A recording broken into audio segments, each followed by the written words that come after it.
What's up, everybody? Suave Beardson here, and we're gonna revisit. What's up? If you're watching this on YouTube, there will be a timestamp in the description below for when I get started. But we're revisiting Sky Odyssey today. I streamed this game a couple weeks ago. It was right before the release of Assassin's Creed Shadows. I just did a one-off stream of this, and I didn't realize when I was younger that this game had like a treasure map in it and stuff, and that you gotta like land at old ruins and everything, because I just never played the game that far. I made it through a couple missions and then moved on to something else. Like it's like I always remember this game being like unique. It was its own kind of thing, especially in the PS2 days. But we always had kind of more fun things to play. And so I only ever did a couple missions and then I just moved on. So I got way farther in this game in the last stream than I ever have before. And I also am pretty sure that I got close to beating this game. There's essentially 4 pieces of like a lost map that you have to find this one like specific tower or something like that. And so I got quite a ways. And so let's see here. We were on adventure mode. The last aircraft that I used was the BF 109 Custom. And let's see here. That music though. Okay, so yeah, we've got Towers of Terror down there, and we've got Relief from Above over here. And I'm not sure which one gives me my map. I believe I had 3 map pieces, so I only need 1 more in order for this to be, you know, lit and everything, and get them all, you know, like Pokemon, catch them all and stuff. Let's see. You know what? Let's go south and let's do Towers of Terror. We'll start there. And before we go too far, I got myself a Mountain Day, and actually, Towers of Terror, I think, was the one I ended part 1 on, as a matter of fact. I think I started this one, but I didn't complete it, and it was getting to the point where it was going to turn into a marathon if I kept going. But I'm going to crack open my ice-cold Mountain Day. Cheers to you. I'm going to take me a drink of the green nectar of the gods. Hopefully you have a beverage of choice as well that you can sit back and enjoy on this flight.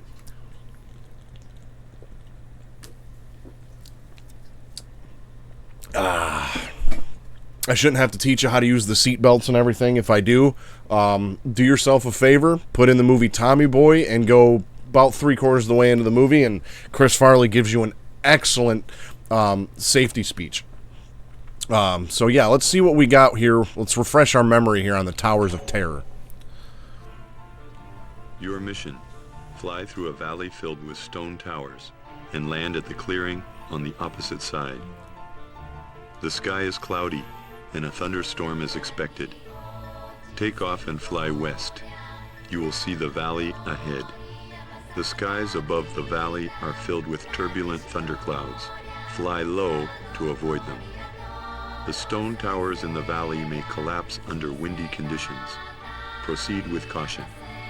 Goal time 9 minutes. Fly southwest through the valley to reach the clearing on the opposite side. Once you are in the clearing, fly south by southwest. You will arrive at a landing strip. Land here to complete the mission. Now that sounds fairly simple, and it's not going to be. We're likely going to crash this plane several times.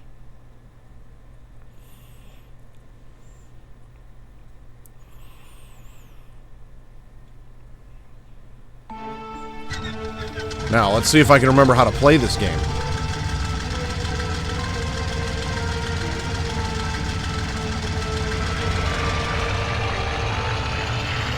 Now you'll fly through the valley and attempt to avoid the shadow of death. Yeah, pretty much.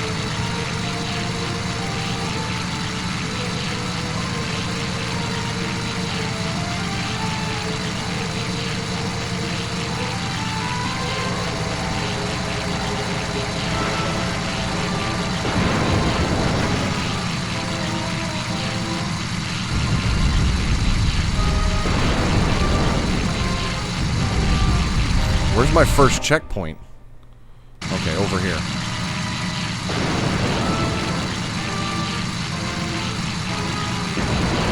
Oh, I remember this one. It was kind of a pain in the ass.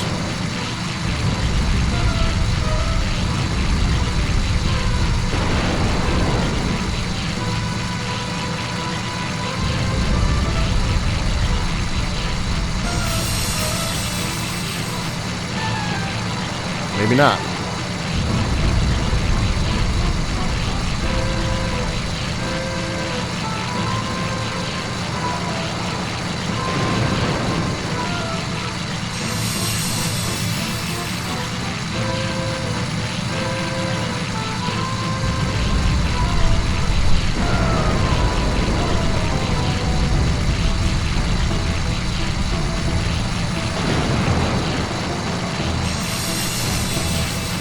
So far, so good.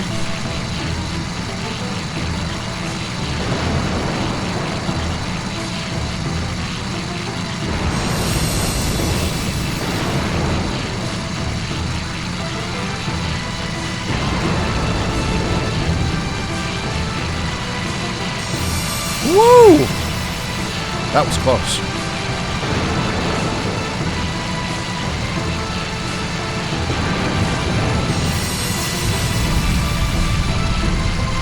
Game audio sounds a bit loud, so let's drop that down a little bit.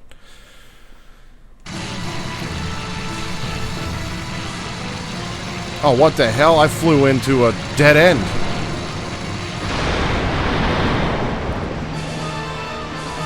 All right. Didn't realize there was dead ends in this valley. Take one.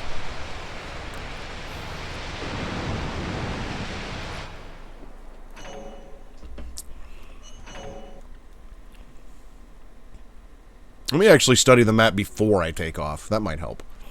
I meant to mention this at the beginning, but I am playing this on the original PS2. Here's my copy. You can pick this game up at Disc Traders or any other, you know, like retro game store for... I paid $6 for it. Let's put some of these checkpoints in the dumbest places, see if people can hit them. Well, yeah, you know, you gotta make the game difficult and everything. That's how you got your, you know, your money's worth back then. You had to do the same level at least 12 times.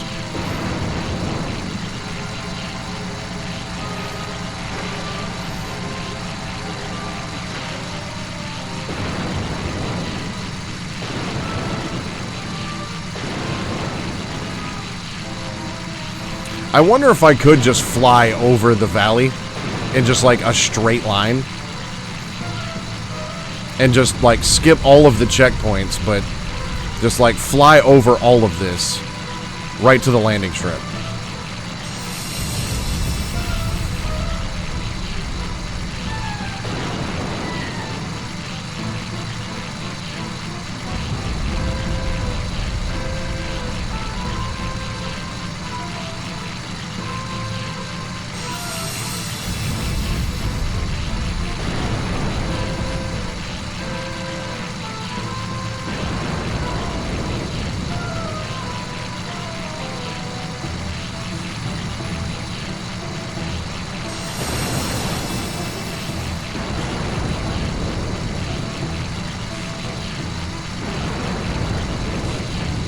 You know, and I said I was going to study the map before I took off, and guess what I didn't do? Study the map before I took off. Okay, so maybe there's not a dead end coming up. Maybe I have to go, like, it doesn't look like the valley connects anywhere. It looks like you have to fly over and back down in. Right after, like, not the next checkpoint, but the one after that, the second checkpoint I have coming up. It looks like there's no, like, valley there. All right.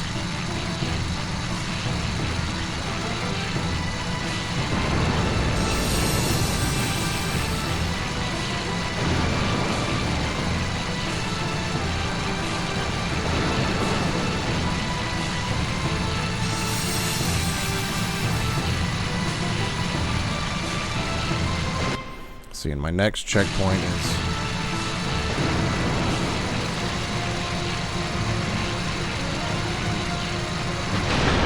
I'm sorry. What the hell? That apparently is not the way to go.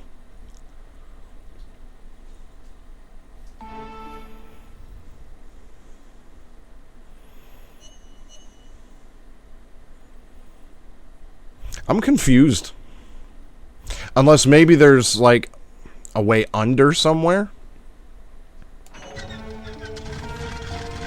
There has to be, I would think.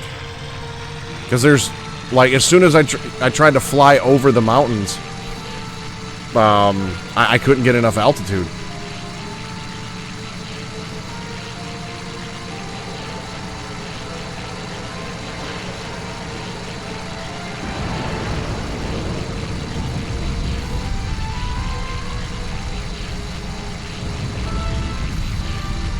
But that checkpoint is kind of in a dumb spot.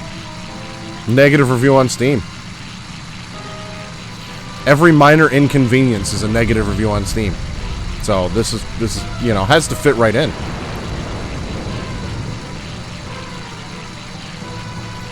And yes, I know this game isn't on Steam, hence the joke.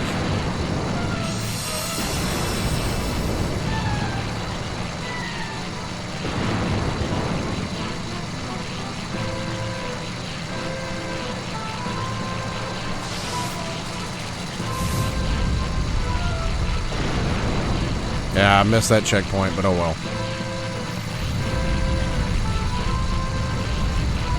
We're probably gonna fly into the face of a mountain again anyways.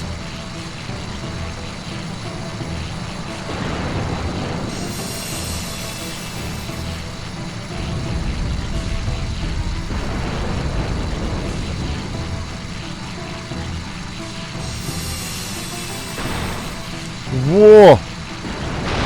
Yeah, well, we flew into the side of a mountain before we even got to the problem area. Having to travel over an hour to a retro store to purchase this 20-something-year-old game for dirt cheap. Trash. Negative review on Steam.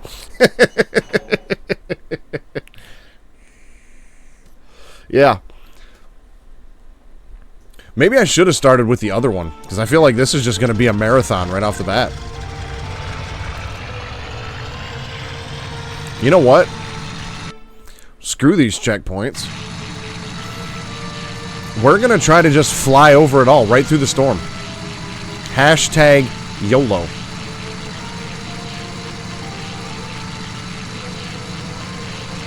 Actually, you know what? Just for tonight's stream, we're gonna throw hashtag YOFO in the chat. Because, you only fly once in this game. Hashtag YOFO. I'm texting and flying.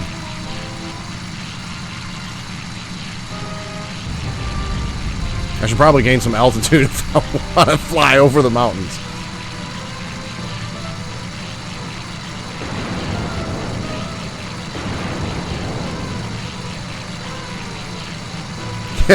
No texting and flying.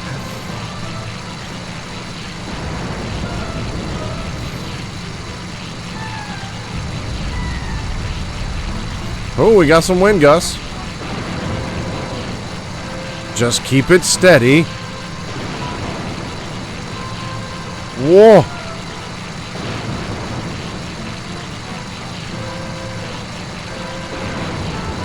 We're straight drifting this airplane right now.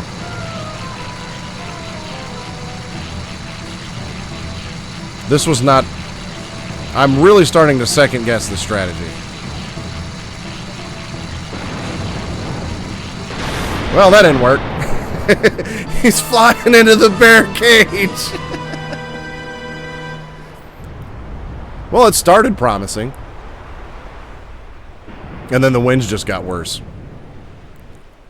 So we have to fly through the valley. Into the side of a cliff face, because that just seems like where the checkpoints... The air got to it.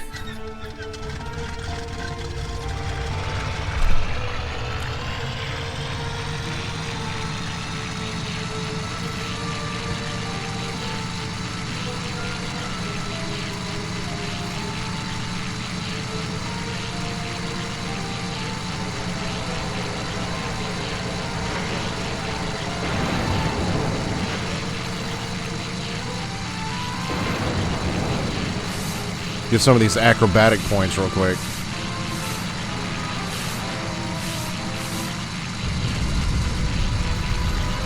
Do a barrel roll.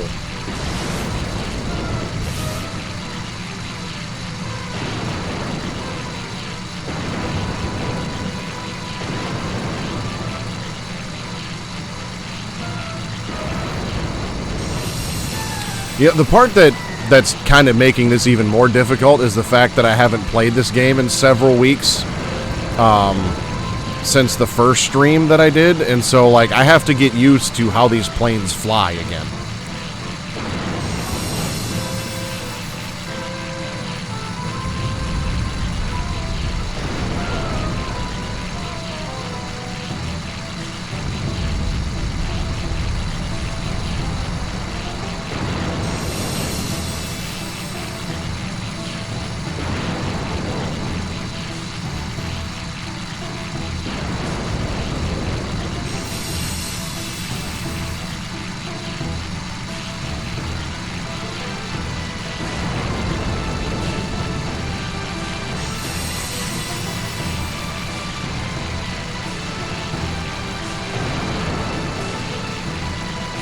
Oh, wait, I think I see what's going on here.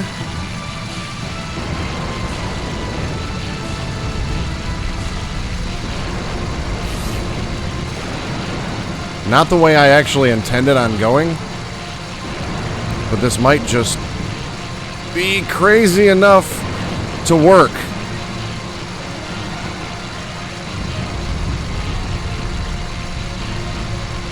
I have no idea how I got through that.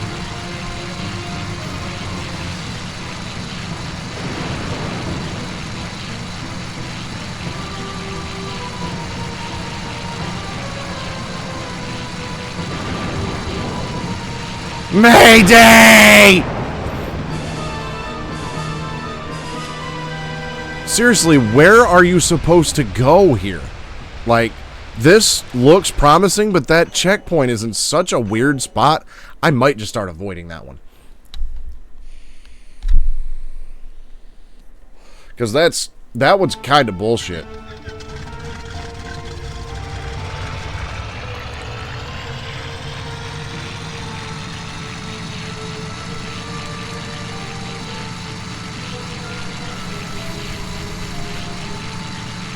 Oh, it won't let me put my landing gear up unless I'm in the air. That's a good thing. I had to try.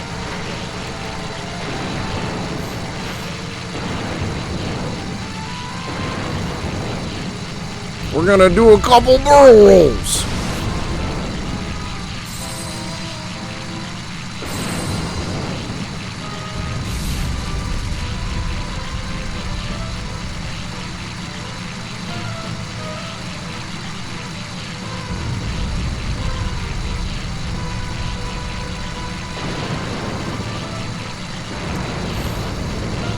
Yeah, I was just testing its durability. And then I placed it into the side of the cliff face because I can't fly it.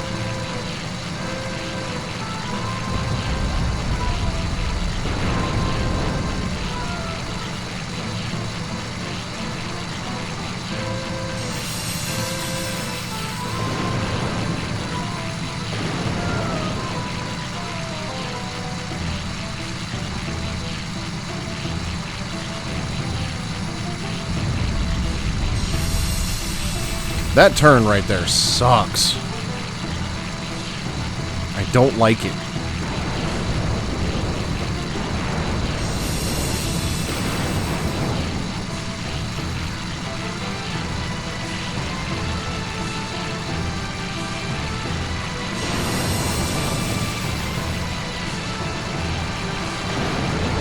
I know I said I was going to skip this checkpoint, but we're going to try it one more time.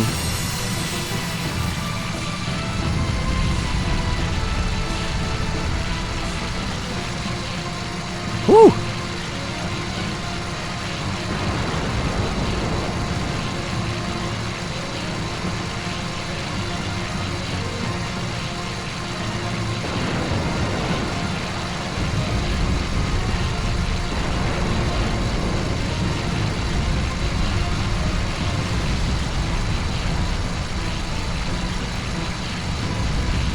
Yeah, I can see.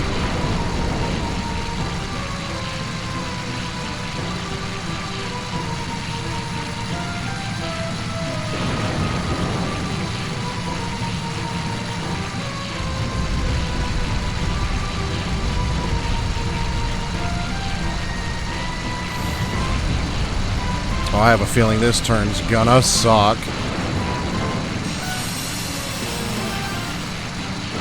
Can't see shit.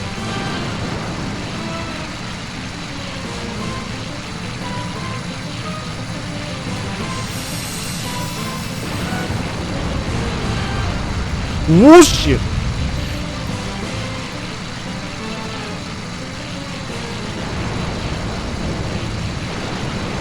Damn it! Woo! Woo! Woo! Woo!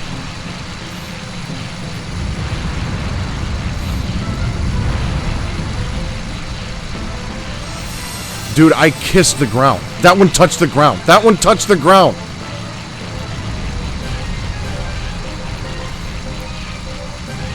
Pull that thing up like Bond at the start of GoldenEye. Damn right. I would lift my controller up and shake it like he does the joystick. Or like the flight stick in that movie, but I'm plugged into my computer, so you can still see my you know, my movements and everything, my inputs, because I am using an adapter. Because I don't have a working PS2 controller, so I'm using a PS5 controller through an adapter, and then Bluetoothing that to my PS2, and then running through USB into my computer. Thing almost took me out, dude. Oh shit! Whoosh! Whoosh! Whoosh! Damn it! Had I known I could go under it, that would have been a different story, but I thought it was going to go all the way down. You blew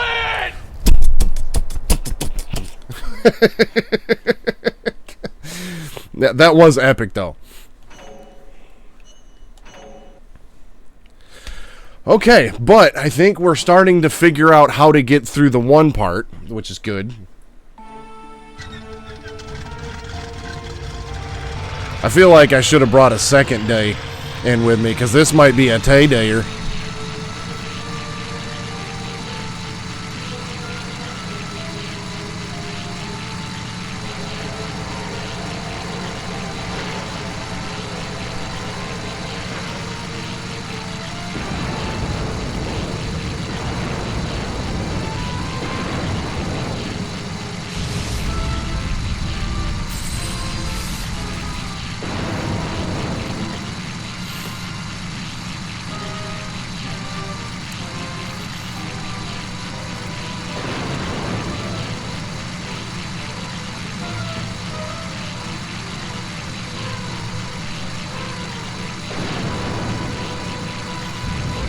Whatever one I do next, I really hope it's short.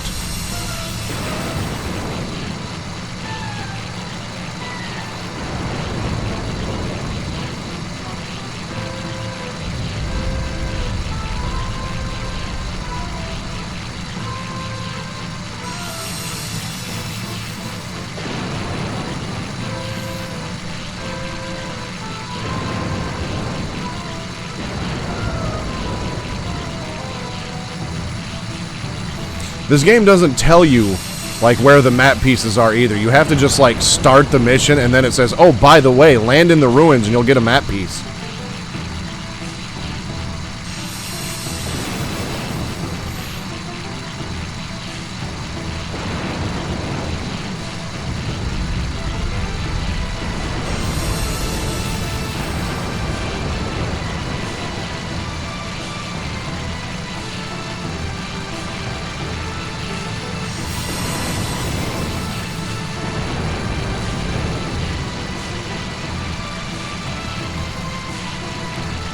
Gotta thread that needle. Woo!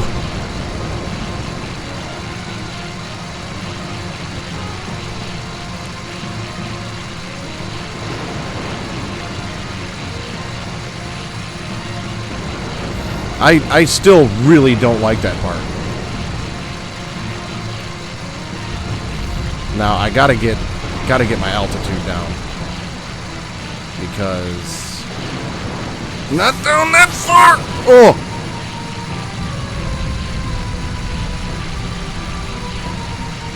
Hopefully we still got landing gear.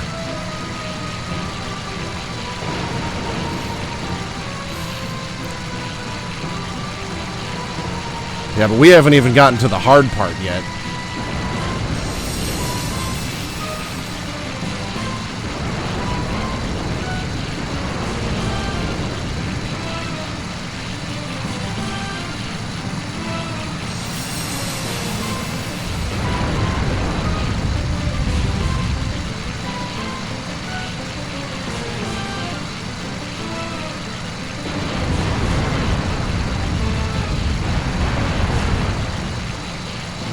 Nope, we're just gonna skip that one.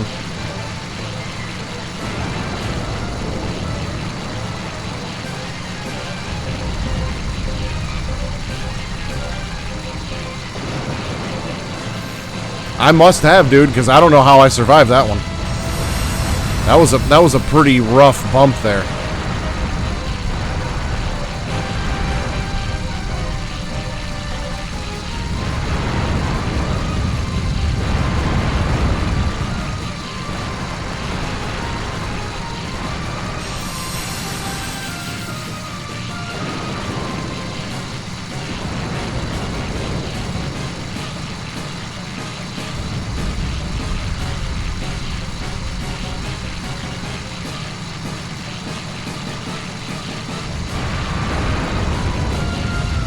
Dude, that one almost got me again, damn it.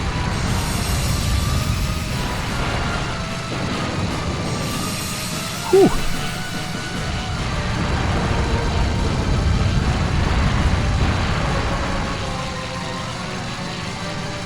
That one was a little too close to the ground for my liking.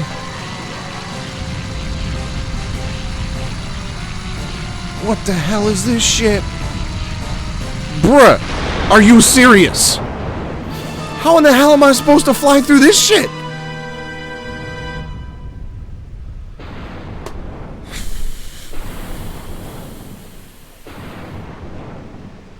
Like, yeah, we're gonna give you a path through the valley that's this much wider than your fucking plane.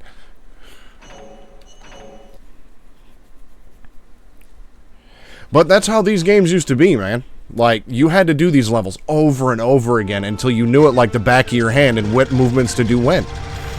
It's just the way that's just the way they are. It's just the way games were back then.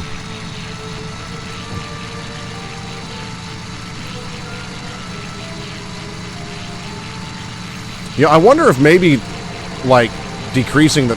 Because I always forget that, you know, decreasing the throttle is a thing. So I wonder if in those narrow areas, if I decrease the throttle, you know, maybe if that would give me a little bit more maneuverability. Because I do remember doing that in one of the, like, extended cave sections. So, yeah, I might have to do that. I might have to start working this throttle. But, you know how it is in video games. If it has an engine, you just floor it and don't think about it.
All I know is I can't see shit through part of this, and I don't like it. Like, who would fly in conditions like this? Nobody is the answer. This weather sucks. This weather don't help nobody.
Whoa!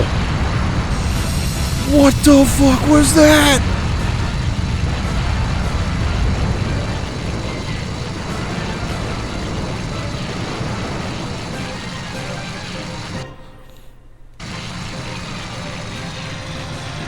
That might have to be my thumbnail unless something else more epic happens.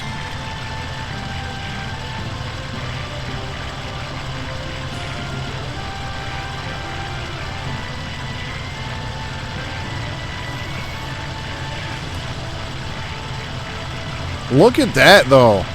The goal time was 9 minutes, and we're probably going to land this at like 7.5. Landing gear. Almost forgot to get the landing gear down.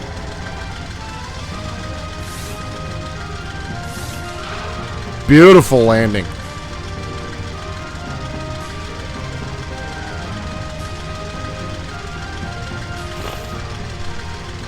Well, it only took 36 minutes, but we finally beat the Towers of Terror and only missed 2 checkpoints.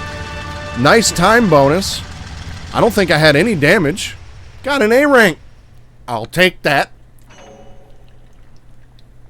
Celebratory swing-a-day. You know what? We'll save that replay.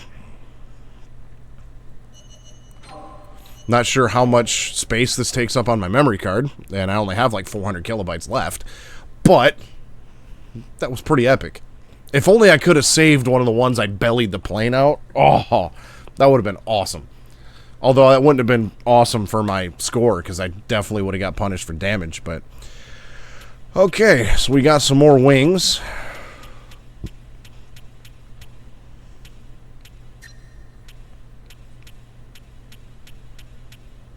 That tail does not look right for that plane. At all. Engine.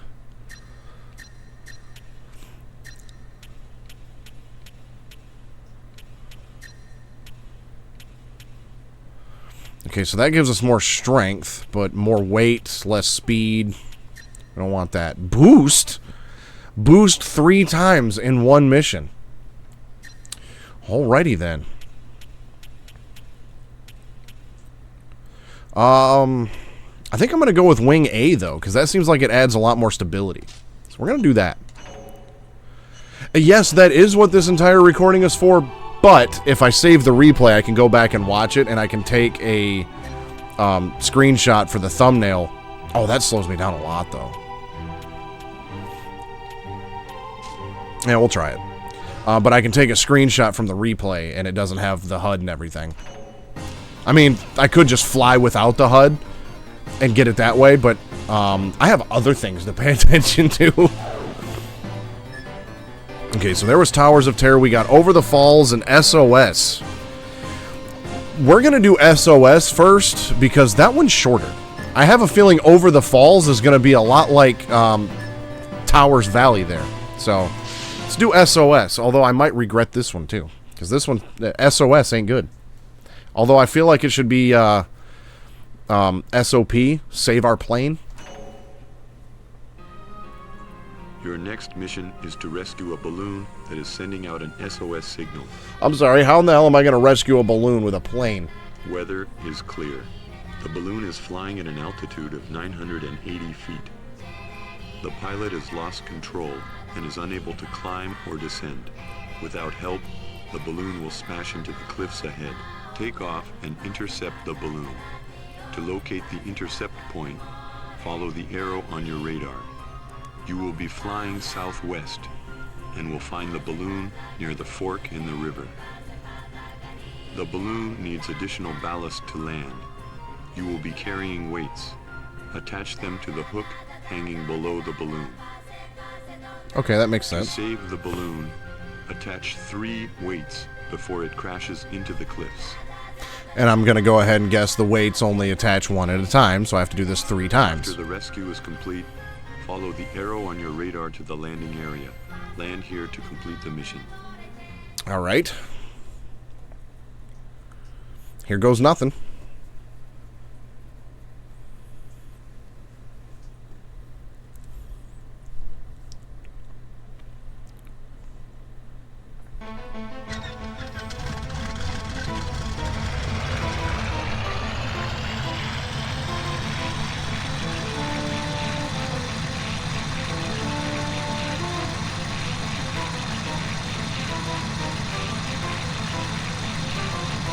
Oh, I should probably throttle up.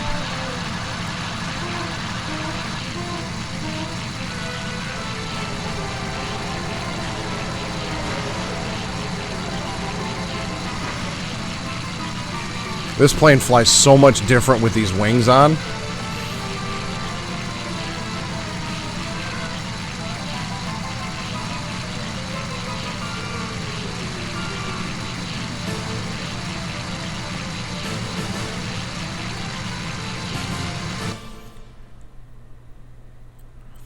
Okay, so it looks like I've got 4 checkpoints and then the balloon.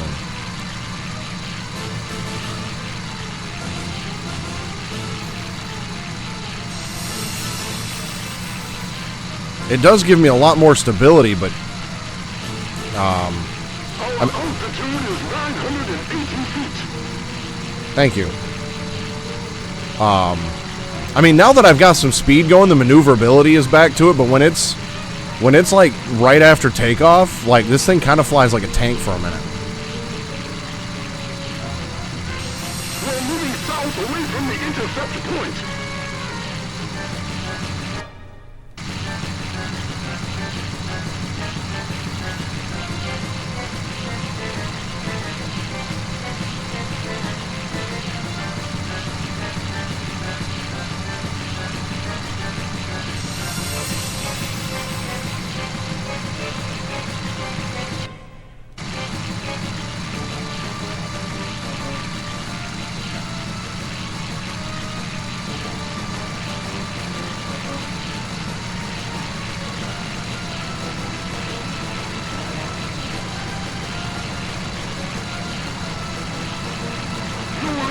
Attach the weights. Aim for the end of the hook. 2 more weights.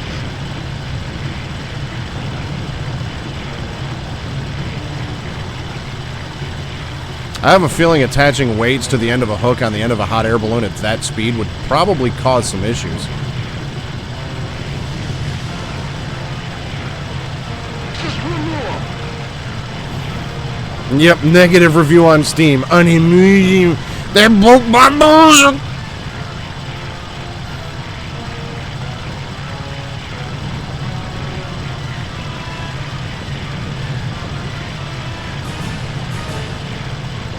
Oh, come on.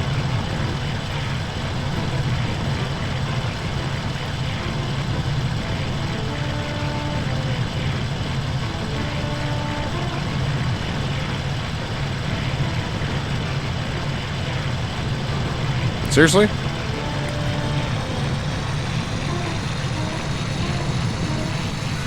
First 2 nailed them. Second 2 approaches have been garbage.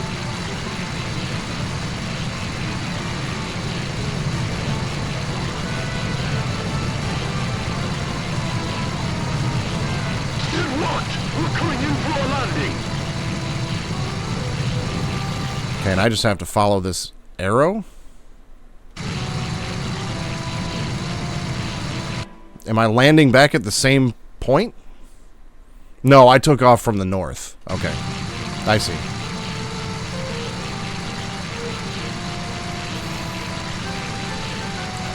Celebratory barrels!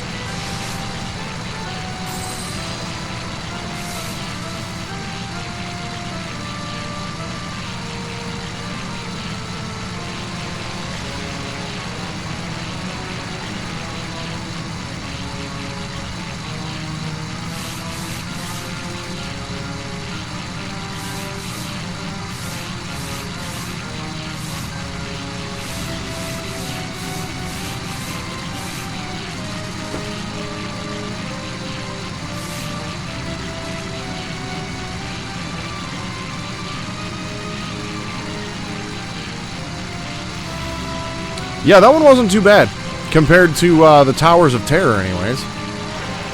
Landing gear down.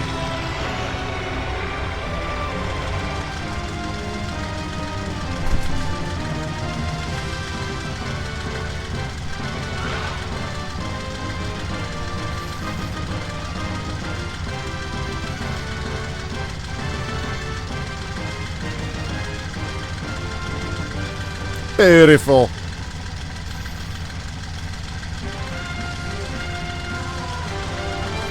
Another A rank? Hell yes. Alright. Nah, we don't need to save that replay. I just need the 4th map piece. That's it.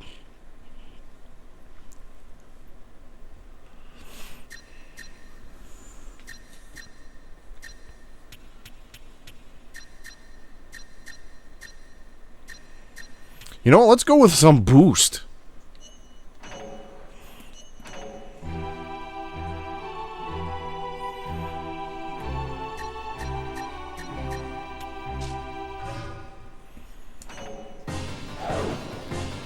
Okay, so we got nowhere from SOS.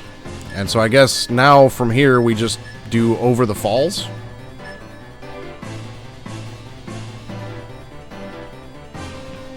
Okay. Over the falls we go then.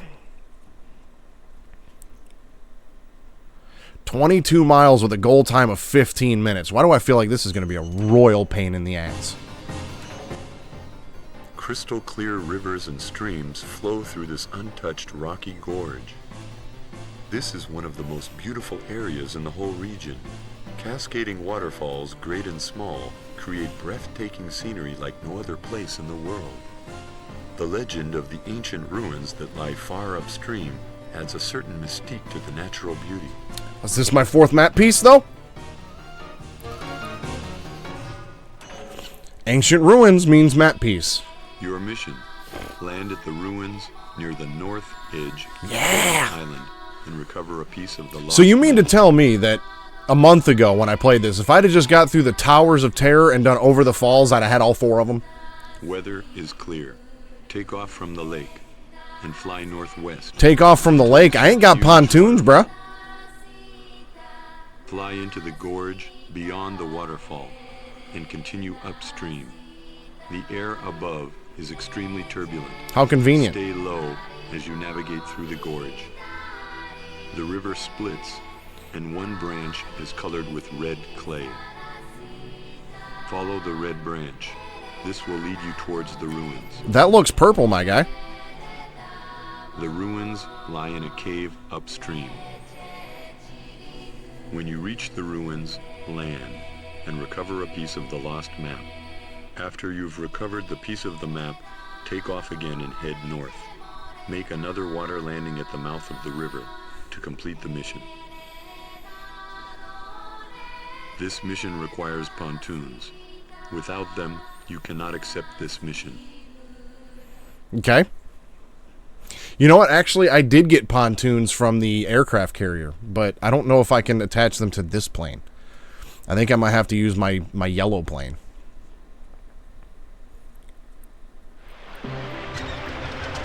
Oh, no, it's just automatically attached to this one. Okay, that's fine.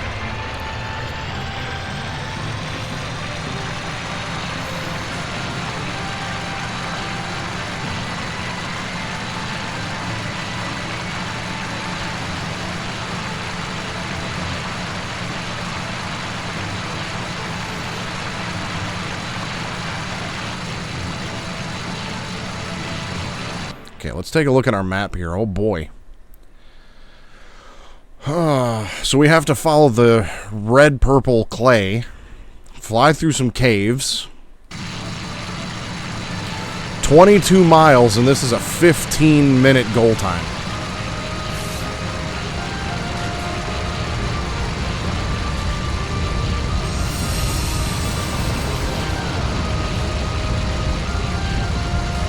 Climb, damn ya!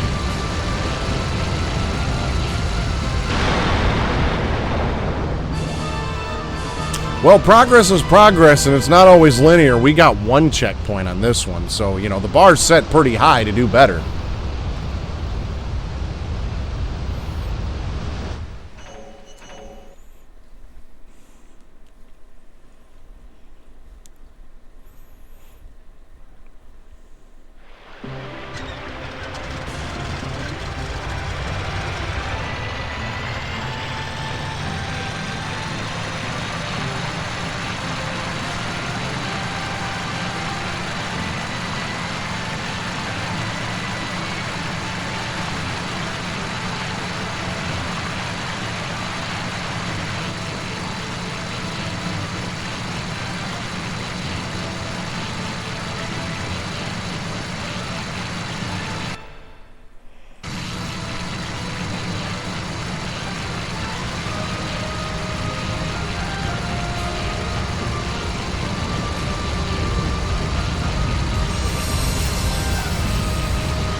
All right.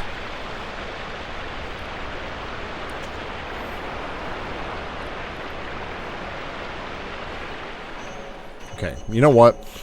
This other wing that I equipped, did slow me down, so I'm going to put the old wing back on and maybe gain some speed.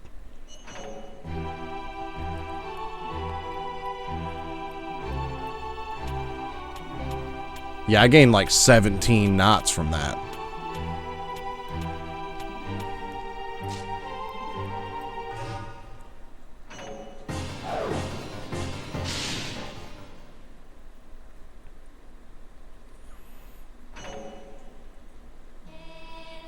Your mission: weather, take off, fly into the rivers, follow the route when you reach after you've recovered. This mission requires punt.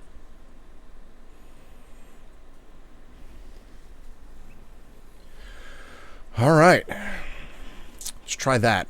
I might have to, if I guess if I want that checkpoint, I might have to like circle around until I gain enough altitude. Wait, I do have boost. I do have boost. Where's my case? Where's my boost button? What's my boost button? Let's take out this nice pristine manual here, because they ain't gonna tell us shit in game.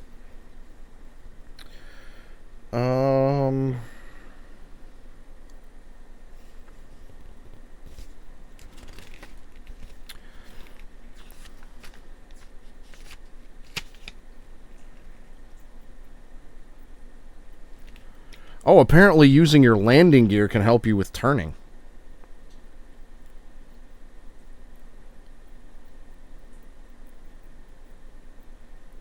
Oh, so it's actually telling you in the manual that you can extend your landing gear and then like basically fly into a cliff face and just like ride off of it. That's interesting. Where's my boost?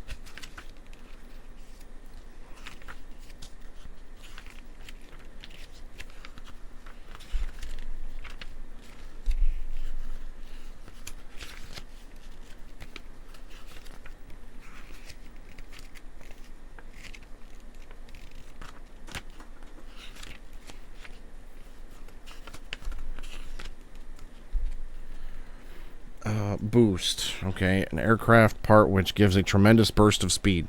Oh, that's helpful. How do I use it?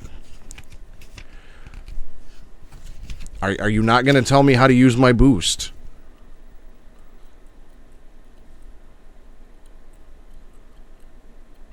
Well, circle is the action button. So I'm going to guess that.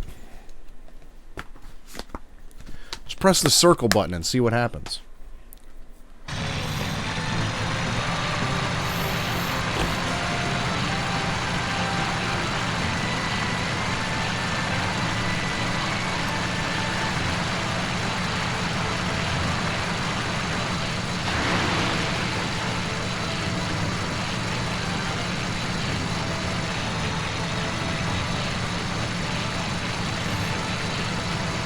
Nothing's happening.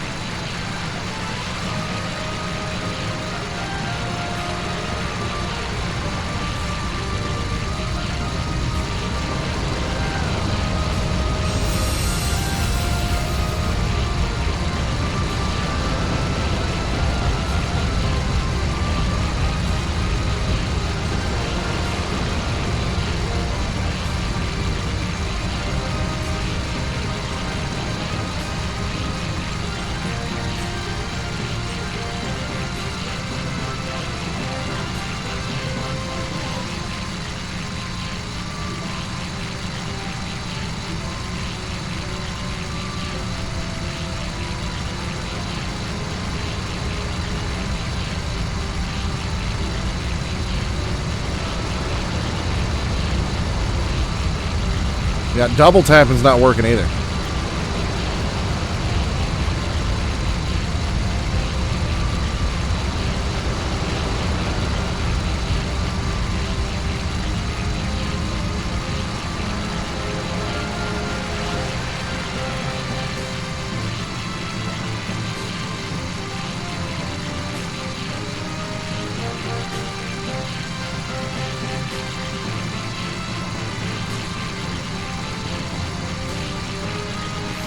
I'm guessing I just can't boost with pontoons.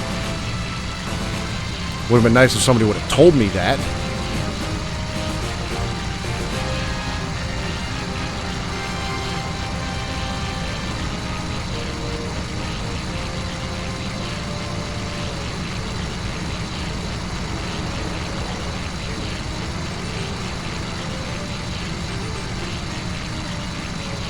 Thinking that feature just doesn't work?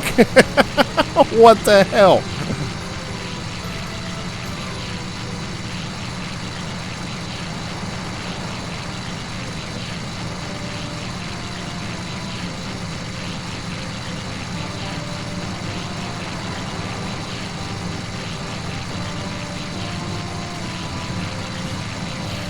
I wasted my good upgrade on that. Well, square is... Oh, okay. Square did it. Double tapping square, which makes sense because square is throttle up. So I don't know exactly what the circle button would be used for. In the manual, it just says the action button.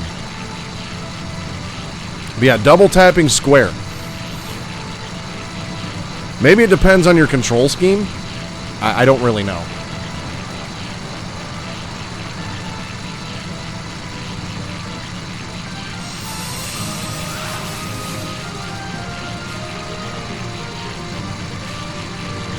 Maybe, yeah. It might be mission-specific stuff.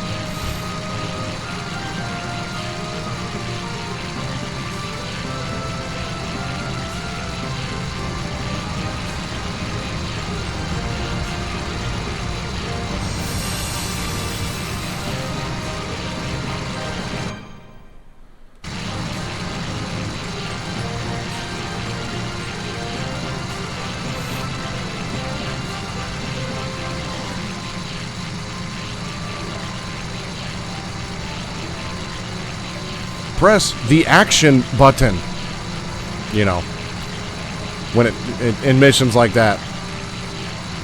Press action button to dump fuel.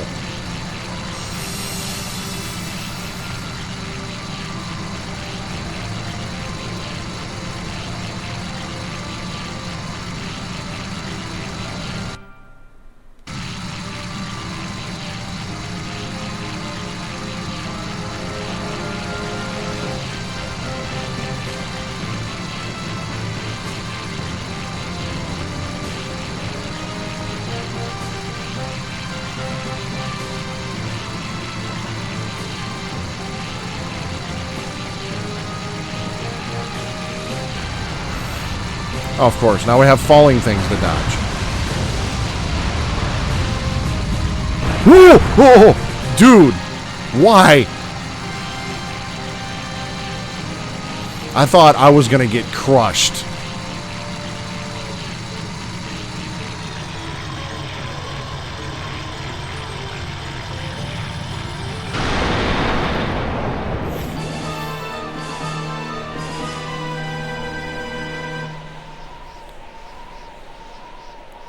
Alright, well, we made progress, and we figured out boost, so that should make getting over the waterfall a little easier. In the beginning of the game. I've got 3 boosts. That's a Martinsville turn. Basically, yeah. You know, and that's another thing, though. Like, when I land, I always remember to use the air brakes, which is L1 and R1 at the same time. I don't know. Maybe I should start using that, you know, to, like, prepare for tight turns. That would probably be greatly helpful.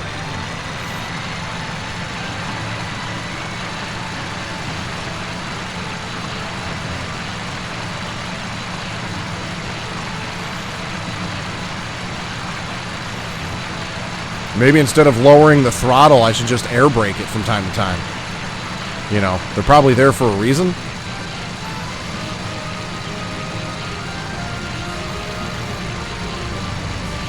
Alright. Checkpoint. Boost. Oh, yeah.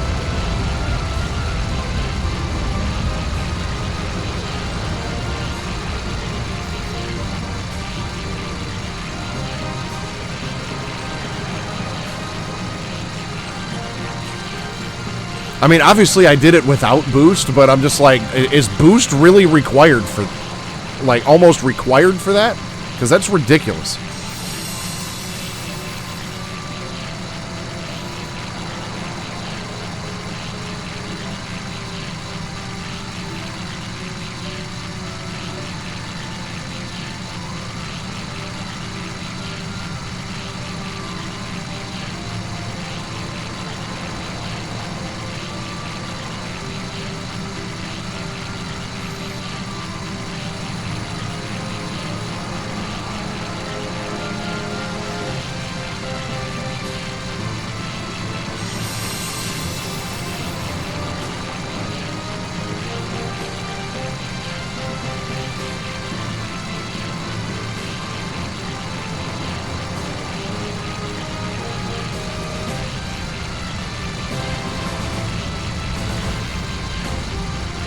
I wonder if I can barrel roll with pontoons.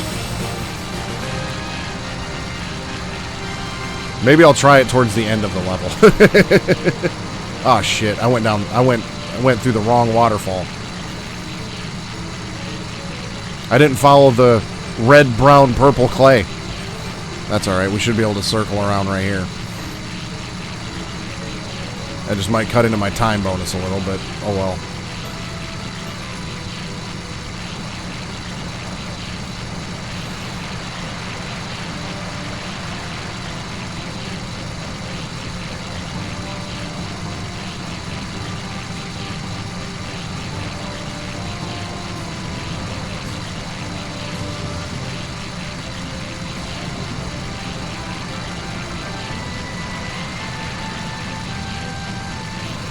Whew.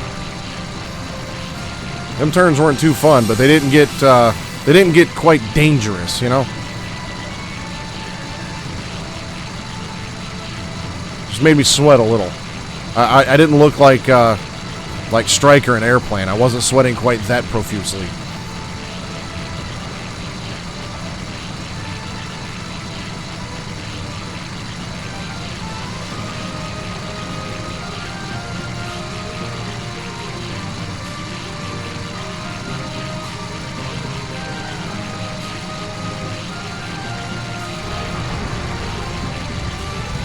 I know there's another PCU coming down. Yeah.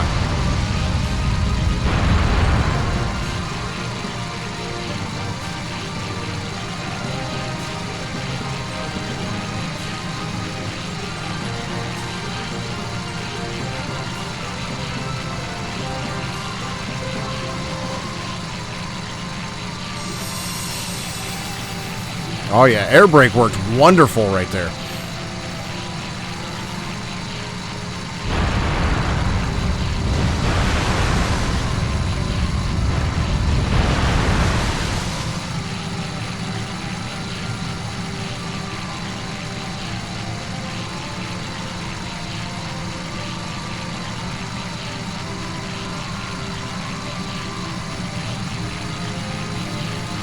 I hate how low to the ground some of these checkpoints are.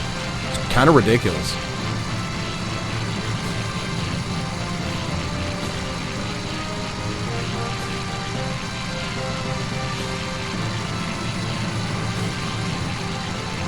It's alright.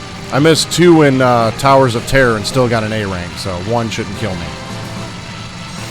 Not that I really need A rank or anything. But, like, I know to unlock some of the other planes and things like that, and I think in order to even get a plane upgrade, you have to get an A rank, or an A grade, rather.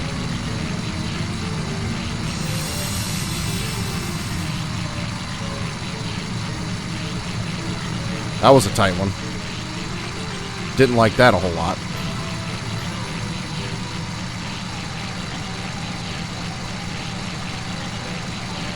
Okay, where are we at on our map? So I'm guessing the ruins are going to be around this curve and then in that open clearing to the north.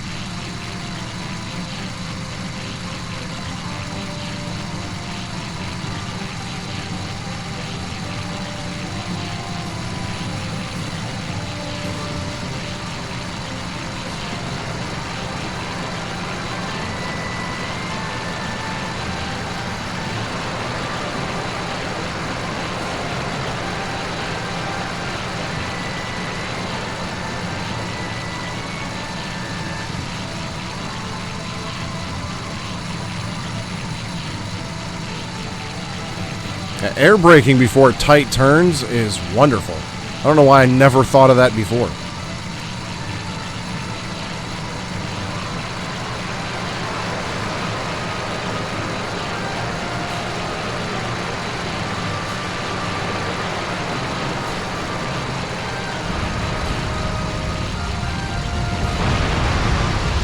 Yeah!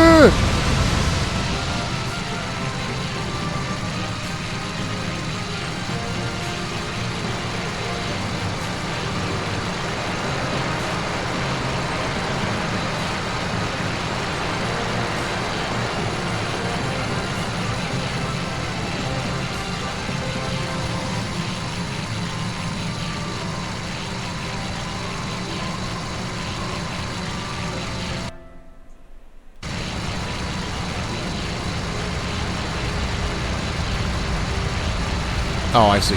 Okay.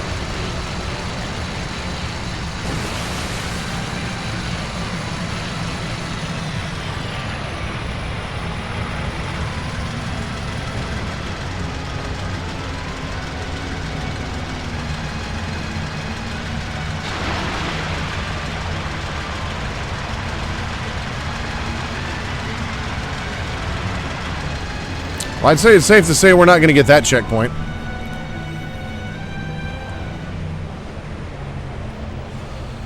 All right, got the whole map.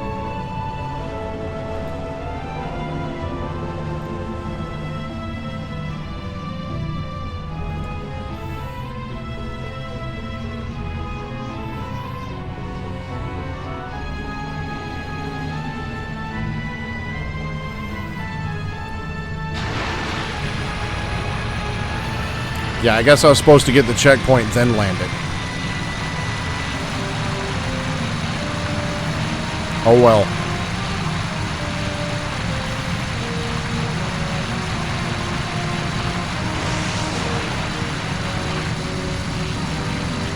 Well, that boost really helped for takeoff. Alright, now let's see if we can finish this up. It looks like we've got a pretty straight shot. And then we just got to land it in the mouth of the river.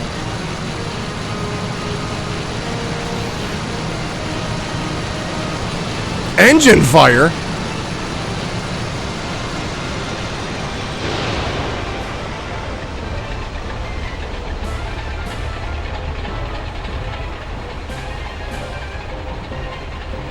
What the hell kind of shit is that?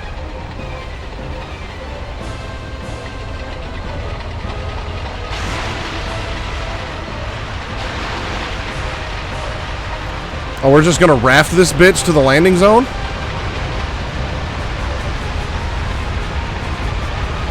Oh, hell no!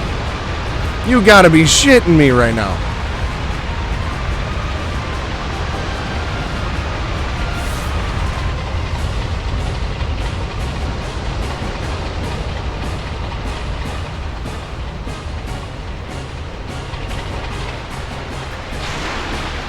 I'm sorry, but how can you stall a blown engine?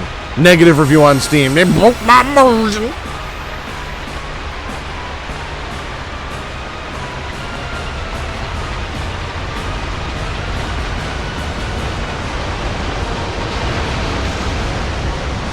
Engine fire. And my motor's blown. So I'm just like riding the waves, or riding the river on my pontoons and steering with my rudder. I did get to the ruins though.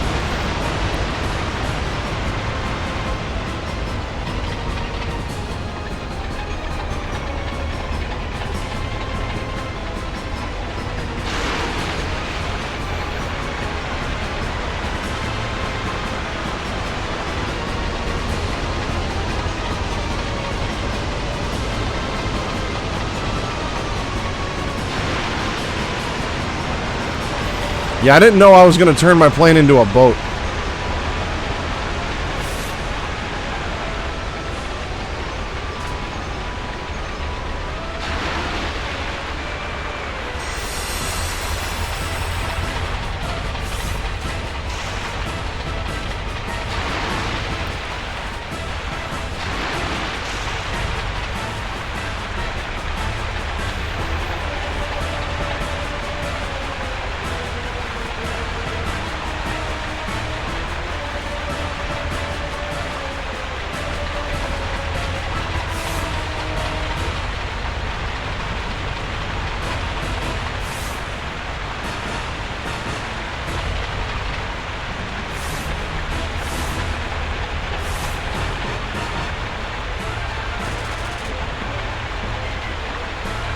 I think this is where I'm supposed to stop.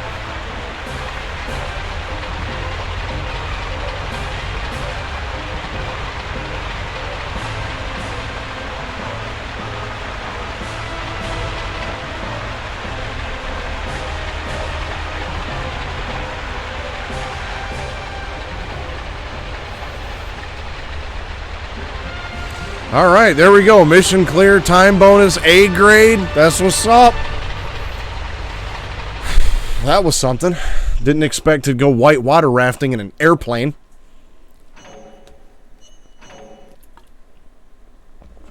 Yeah, we're going to save that replay too, because that was kind of ridiculous.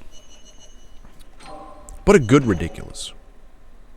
Insufficient empty space. I guess we ain't saving that.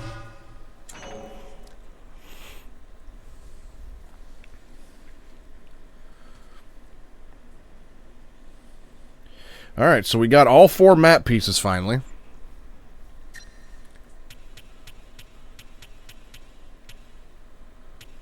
Oh, this tail increases our speed a little bit. Look at that.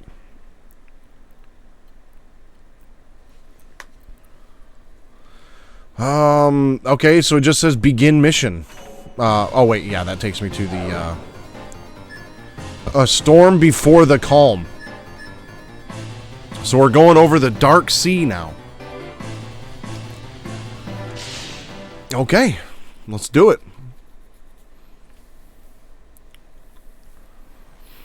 25 miles in the fog in 8 minutes. The path across the water to Destin Island is often completely blocked by giant thunderclouds. The clouds form a huge whirling vortex of air and electricity that will suck the unwary pilot to their doom. No one has ever returned from these clouds. Excellent. However, anyone bound for Destin Island must pass through these clouds.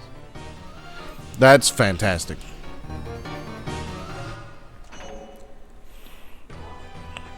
Your mission: fly through the mammoth thunderclouds surrounding Destin Island.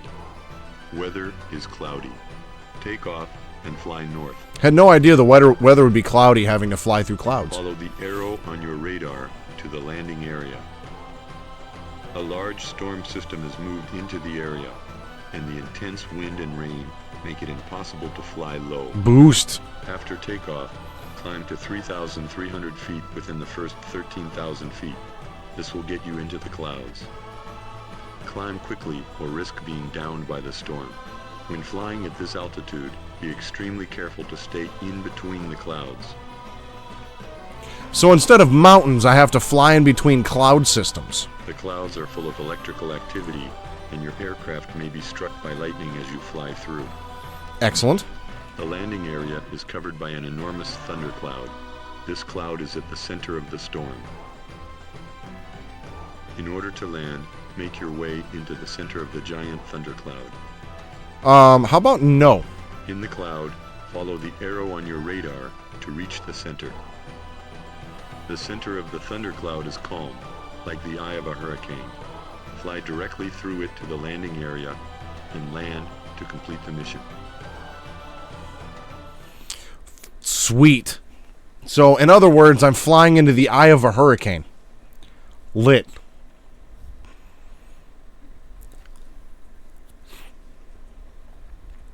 There better be some badass treasure at the end of this, I'll tell you that. This is flight control. There are many thunderclouds in this area. Low altitude flight is dangerous. Maintain a high altitude, but don't enter thunderclouds.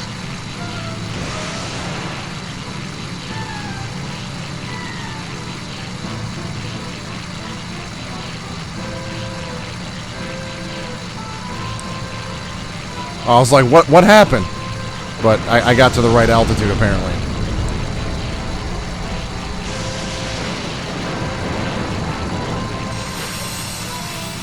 Okay, so... Damn.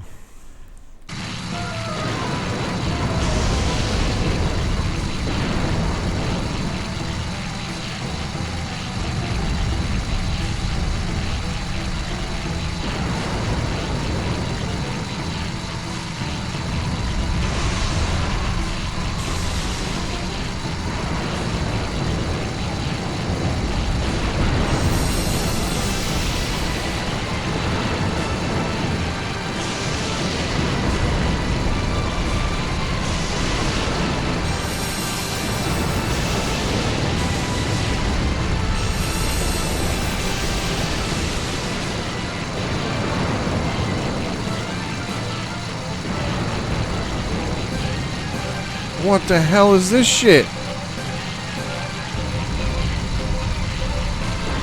Flying in the jet stream, bruh.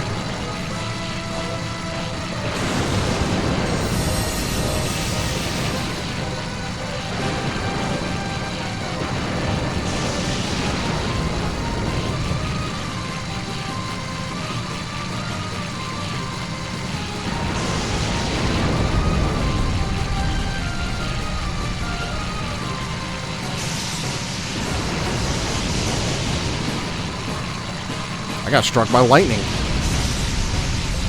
Again.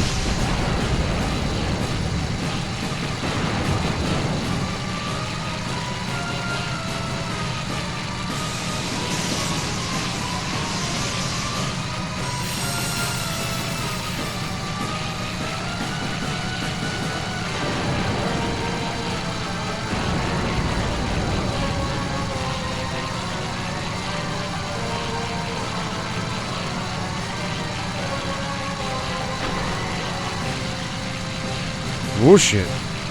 Well, at least those aren't like the sides of cliffs. You know, if you get into them, it's not instant death. So that's something.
I could see, like, Nathan Drake and Sully being in one of these airplanes through some shit like this.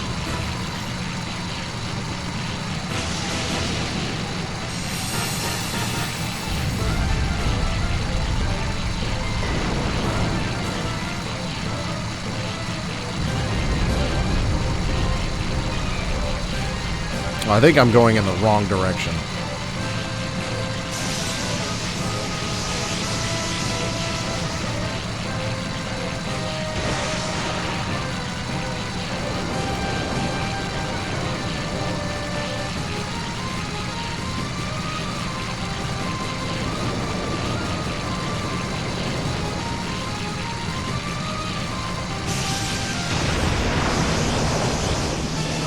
Oh, I got struck by lightning too many times.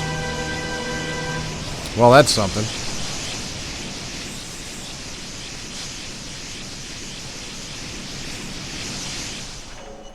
Excellent. Oh, and there'd definitely be some Sully comments in there, too. Like, Nate, why'd you have to get us just a tin can to fly through a storm with? This is flight control. There are many thunderclouds in this area. Low-altitude flight is dangerous. Maintain a high altitude, but don't enter thunderclouds.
Oh, come on. I was close enough to that checkpoint.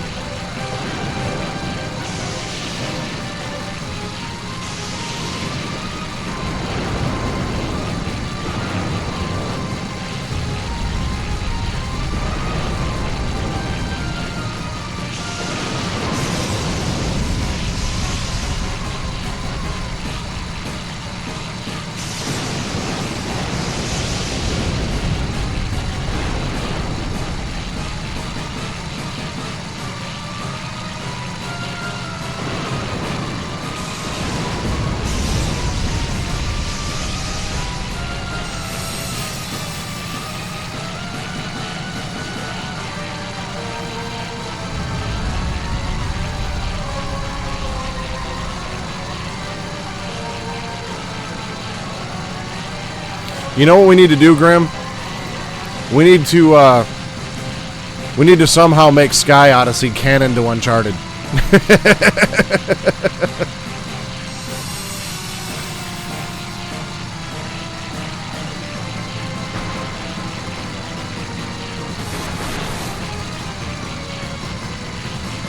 Ah, shit. I held the air brake in too long. I pressed the buttons in and then forgot to let him go.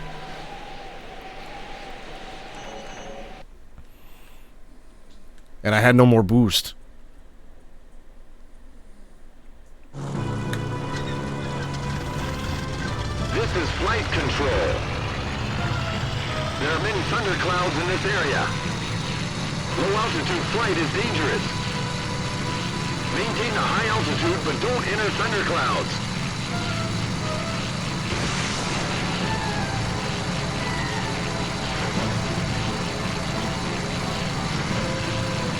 That's what I'm saying. Like, it would fit.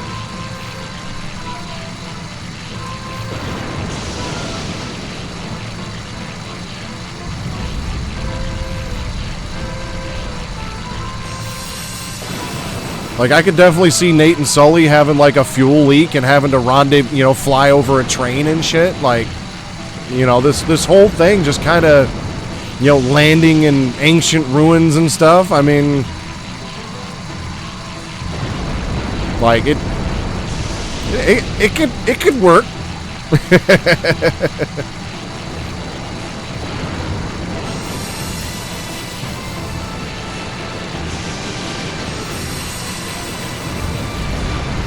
There you go. Gonna have to get you a copy of Sky Odyssey for your Uncharted collection now.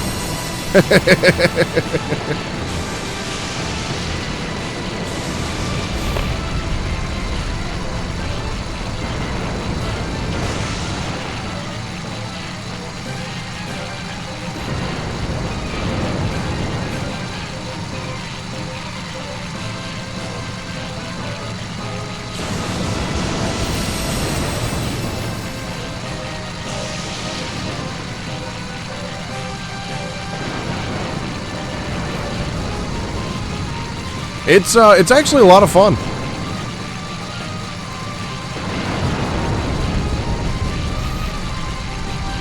Like, the level designs are varied enough to where, you know, some of them are easier than others, some of them are challenging, some of them are longer, some of them are shorter.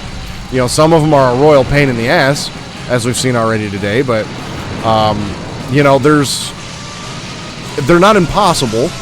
And they fit into that, you know, that mold of, you know, older PS2 games that can get a little frustrating. They, you know, there's definitely some trial and error involved, and, you know, remembering where to go and what to do and when and all that kind of stuff. But it's a solid game, honestly.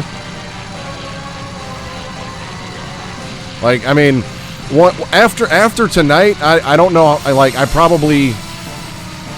You know, I'm not probably going to keep playing this game and, you know, like 100% it or nothing, you know, but I'm sure there will come a day where I'm just like, you know what, I need to throw that game in and, you know, play it again like this.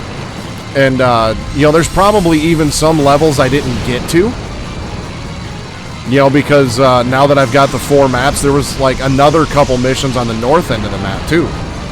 So I almost wonder if there's like more ruins than just the 4.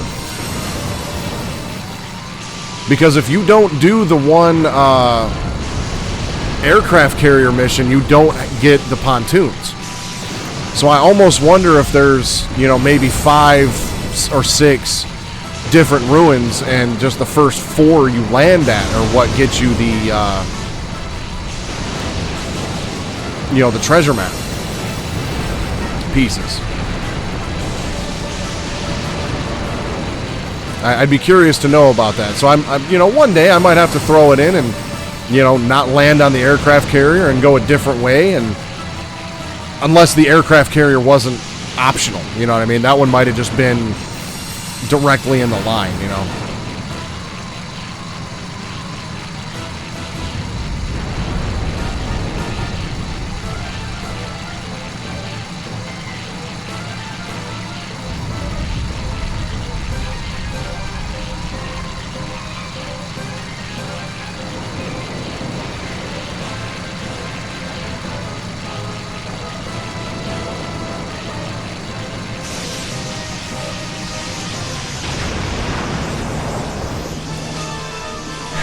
So I'm guessing once I get into this inner ring here, I need to just break through that barrier into where that checkpoint is, because that's the second time I've exploded in there. But yeah, the nice thing about this game is it's not one of those games that got ridiculously expensive. I mean, when I got my copy, Grim and I went out game hunting in Lansing, Michigan, and I picked up my copy at Disc Traders in Lansing for $6. And the copy that I got is in really nice shape too. It's got the manual and everything. There's no scratches or gouges or anything on the case, front and back. The manual's pristine, and it was only $6. And there was a couple other copies in there for about $8.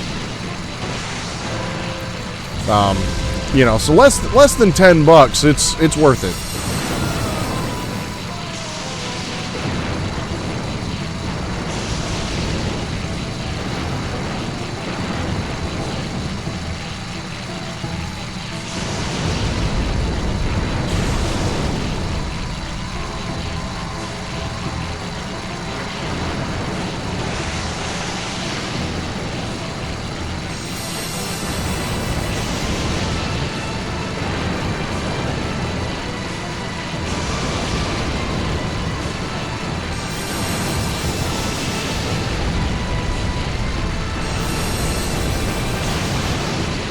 That, and it's another one of them games too where there's different paint jobs. You can make your own custom emblem, and you can really dive into the plane customization if you get enough A grades and stuff like that. And I like the plane custom, the custom plane parts, the customization of the planes.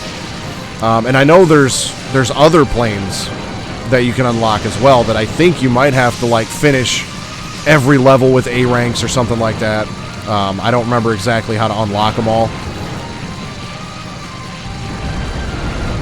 I do remember using a Game Shark on this game back in the day, though.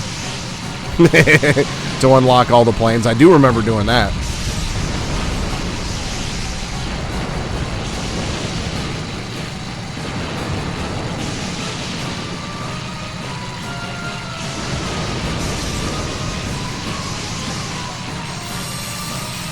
It doesn't look like the lightning is damaging my plane any, but it's the second time I've blown up and, on the outer wall there. So I think once I get into the center of this storm system, I need to just break through that inner wall, because I didn't see an opening anywhere.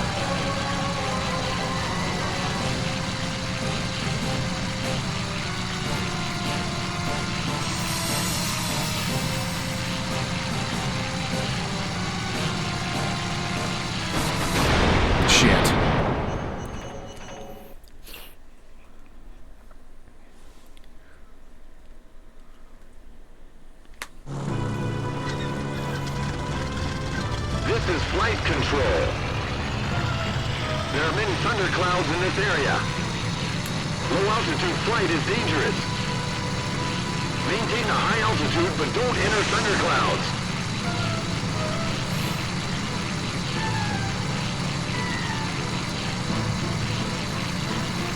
I still have a Game Shark code book somewhere in my basement.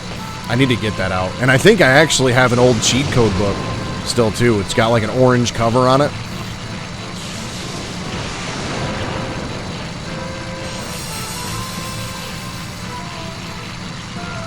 I remember going into like Walmart and stuff back in the day and going over to the video game section and like either trying to memorize cheat codes that were in the cheat code books, you know, or like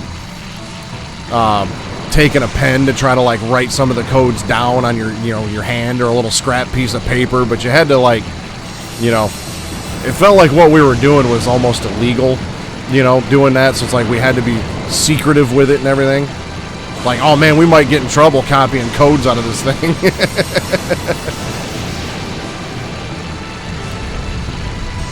Kids these days don't know the struggle, man. Now they just bug you until you buy a microtransaction for them.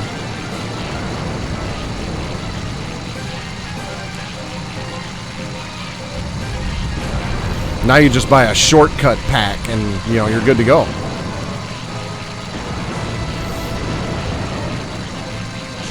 You know, it's like, you know, it's like them do not remove tags on mattresses. Like, I thought it was legitimately illegal to, like, rip one of them off. It is illegal to rip one of them off, but if you own the sumbitch, like, then you can rip it off all day long. But, yeah, I remember when I was a kid, like, seeing one of those on my mattress and going, if I rip this off, I'm going to jail.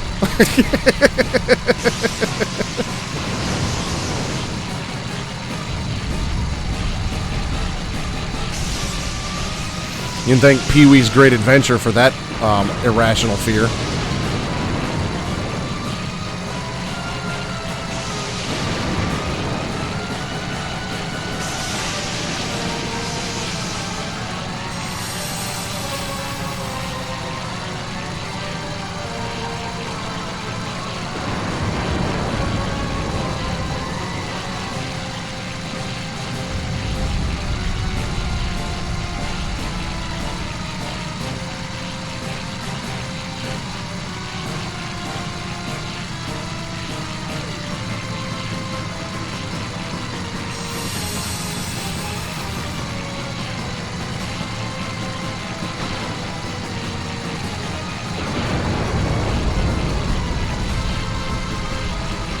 Well, I don't like how damaged my left wing is.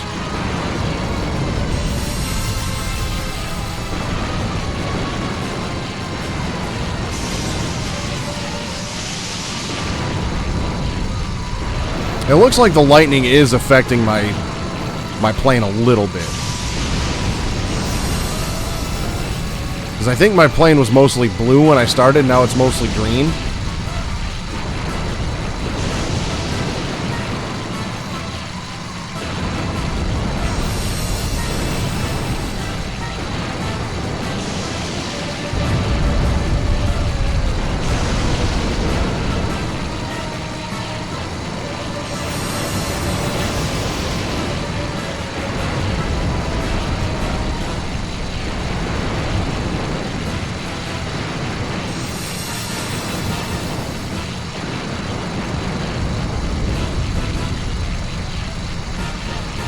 Alright, into the storm system we go.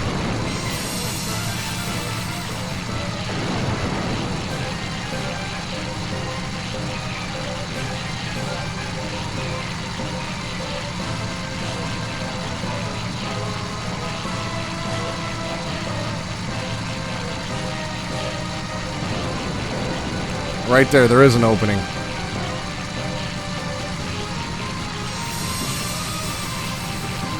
Oh, and so this kind of now just teleports me out of the storm, I think. Yeah.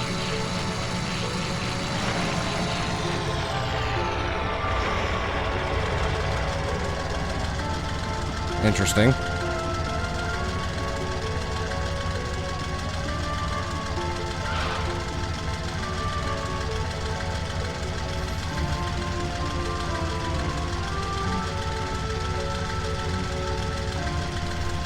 Yes! Yeah, I was thinking I was gonna have, like, I was thinking like that mine level where it tells you to, like, circle around and slow down as you circle around. That's what I was expecting to have to do. But yeah, there was an opening. I just didn't see it. And I don't know, I was kind of expecting it to, like, open up eventually or something, or just have to, like, fly through the wall. Not really 100% sure what I was expecting that to be, but there it is. But it's definitely simpler than they made it sound. Oh, I still get a plane part, and I only got a B rank.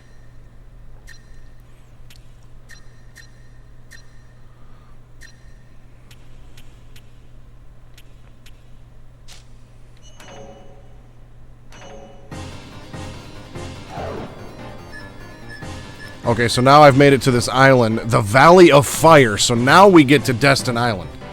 I thought that was like the final level. All right, well, the Valley of Fire it is. Oh boy, why do I feel like now I'm gonna have to like fly through a goddamn volcano or something? Flight through this volcanic portion of the island is one route to the Tower of Maximus. Well, let's take another route. Thermal currents created by the enormous heat of the magma make this one of the most dangerous routes. However, explorers and adventurers continue to pursue the fabled tower. No one has ever returned alive from Maximus.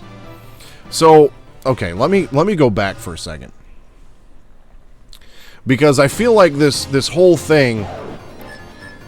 Yeah, because I ended up going north, and so, yeah, I'm guessing if I did the Ancient Forest, so I'm guessing if I did Relief from Above, then that would eventually take me over there as well. So I almost wonder if, you know, there's another ancient ruin up here somewhere, or if you have to do all of these, and then you can, like, choose to go back up here and take that northern route, but... Alright, well, let's fly through a damn volcano. We've flown through waterfalls and boated our plane. Flew through a damn hurricane, jet streams. Might as well throw a volcano in there, too. Your mission: fly over the south side of Destin Island to Maximus and land at Eden. Weather is cloudy. Take off and fly north by northwest. You will soon be able to see Destin Island. Once you reach Destin Island, fly towards the top of the island's mountain range. To avoid treacherous upper air turbulence and strong downdrafts, fly close to the surface. Of course. Falling rocks and volcanic activity make the surface a dangerous place to fly. So let's fly closer to it. No other choice. Proceed with extreme caution. I don't know, I feel like I'd rather deal with wind. After you pass through the volcanic area, you will come to a cave. Fly through the cave towards Maximus. Of course, a cave. Find Maximus and land at Eden to complete your mission. Okay. Have we thought about maybe just going around the volcano? Like, is that an option? Can we just do that? Because that would be kind of lit.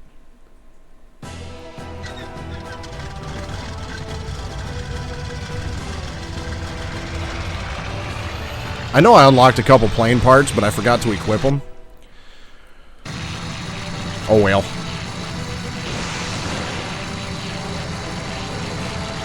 Okay, so our first checkpoint's pretty much straight ahead. There it is.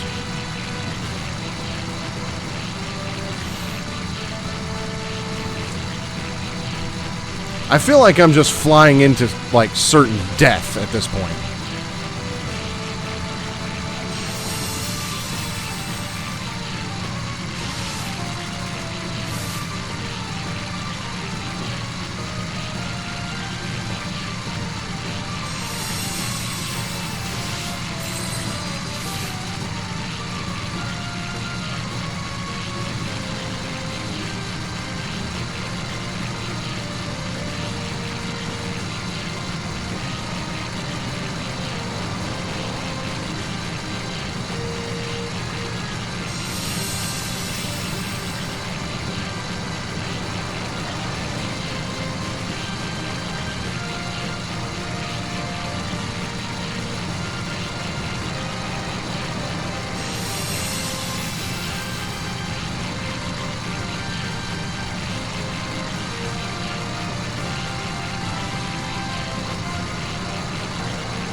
Whoa.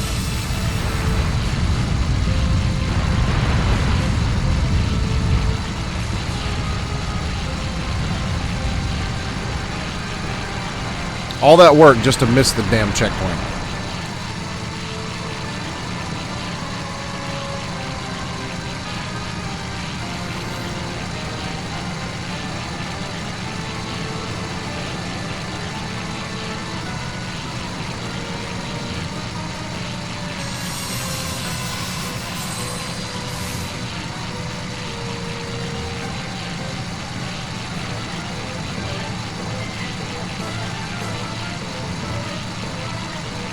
Oh, there's our lava.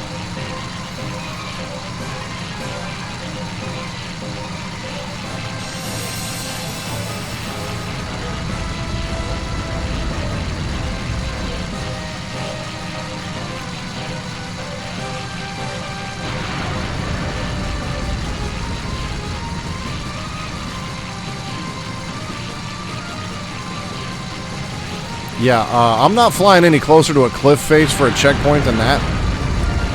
Just saying.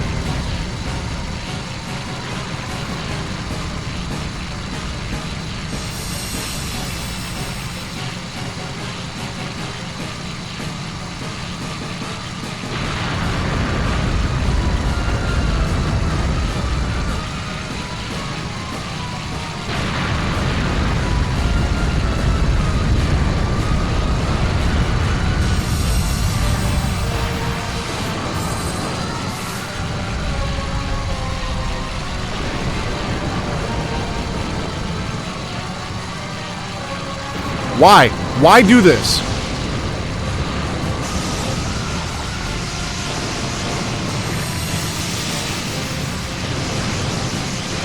Boost my ass out of here, dude.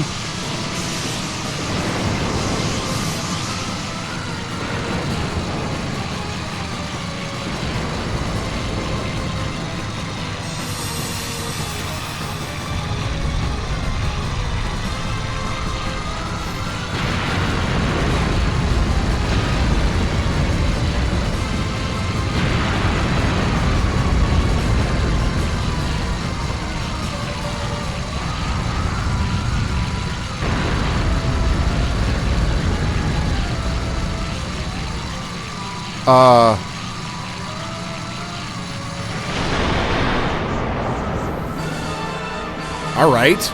Didn't know I had to just nosedive the damn thing, but okay.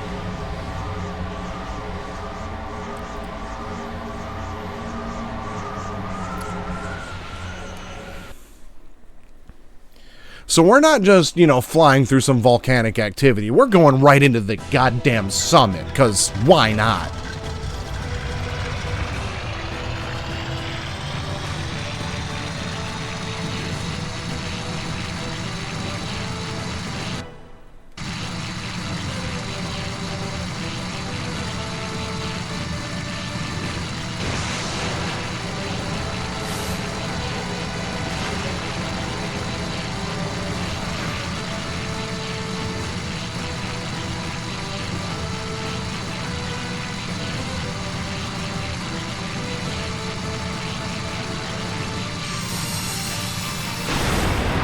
Tried to do a barrel roll through that checkpoint.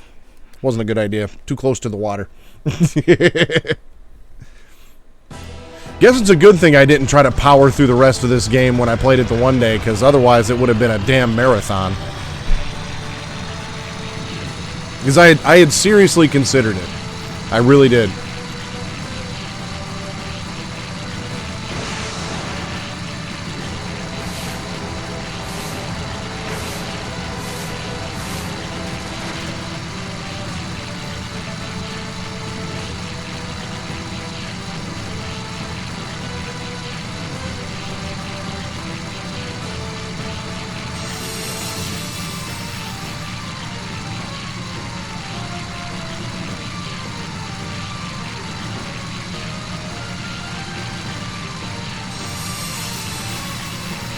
Well, where's my barrel roll points, man? I got robbed.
Pretty sure I missed that checkpoint last time.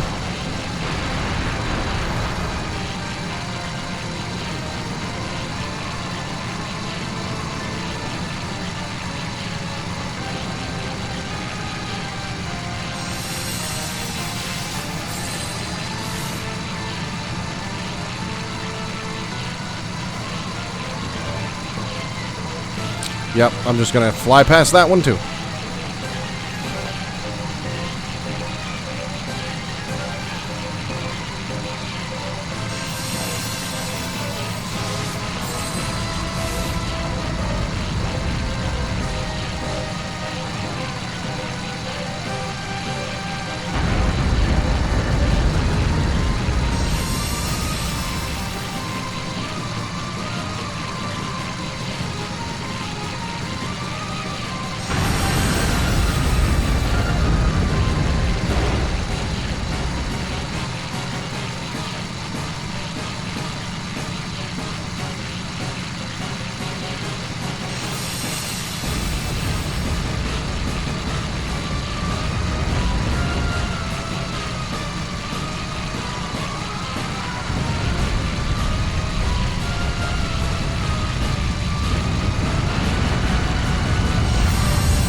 Yeah, we are boosting ourselves out of there, for sure.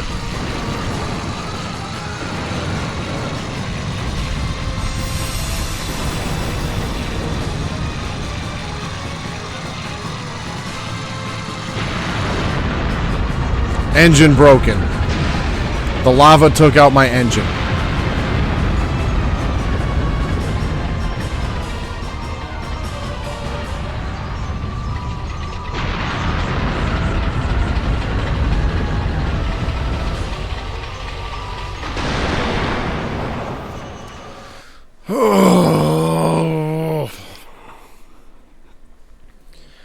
All right, let's rebuild the plane and start over.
Woo!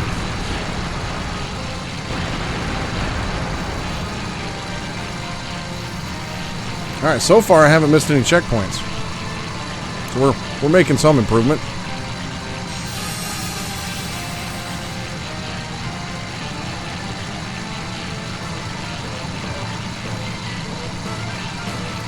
Except we're going to miss that one.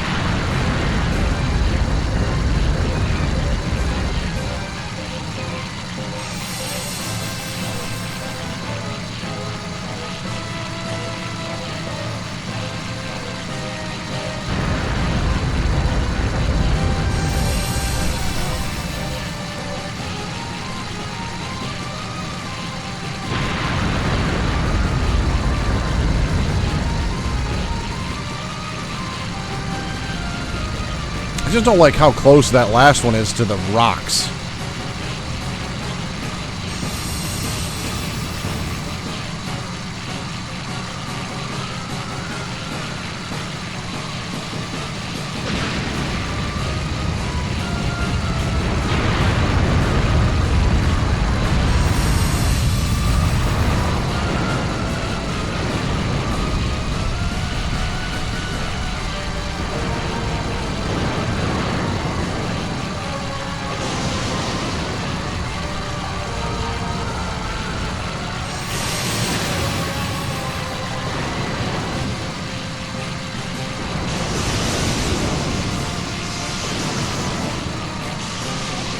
Tell you what, getting the boost to get out of there is probably the best thing I've ever done.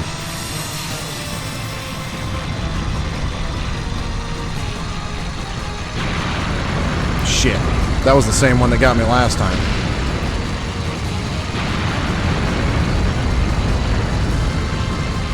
Alright, let's slow her down a little bit.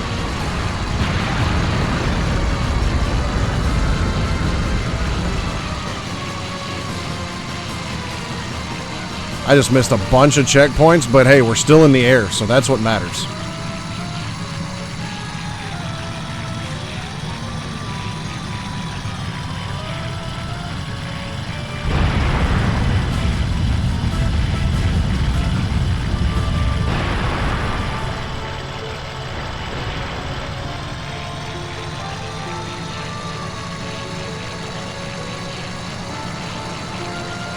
Okay, and where in the hell am I supposed to go?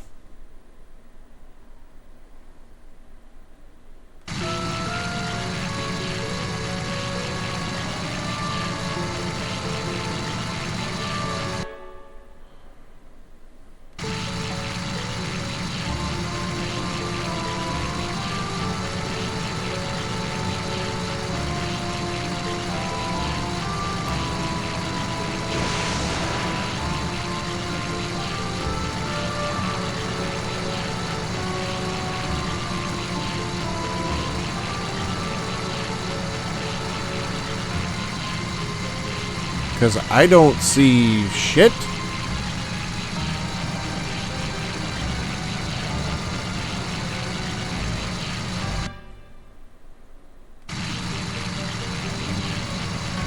Unless I'm supposed to go down?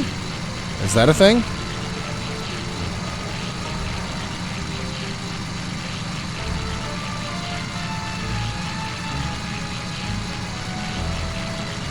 Well, there's a checkpoint somewhere over here. There it is.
I was worried the water was going to take me out for a minute.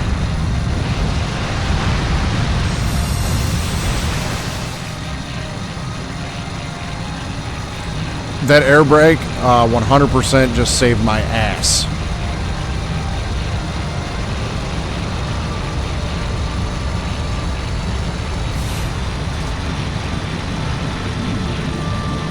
What the hell is this shit? I feel like the fact that I missed that checkpoint was bullshit, but you know what? All things considered, this is getting ridiculous. Like, I thought the worst of my problems was a volcano.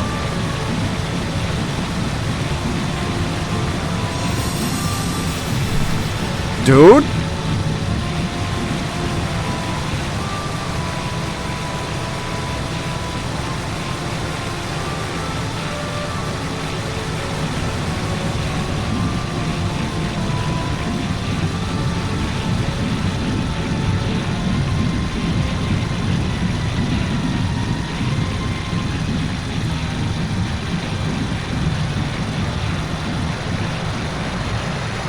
Oh, I got no more boost. Go! Go! God damn you! No! No! Do not stall. Not this close. Oh. Are we almost fucking there yet? Water level rising. You're kidding me.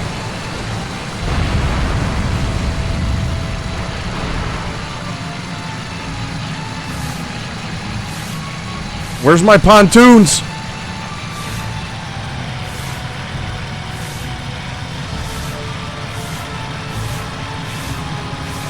I need a way out of this shit, like, now.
To get through all of that and be one checkpoint away, because I couldn't figure out where I needed to go, because of course in the you know, the thing, it doesn't tell you exactly where to go. It just says, like, fly into the cave and land there.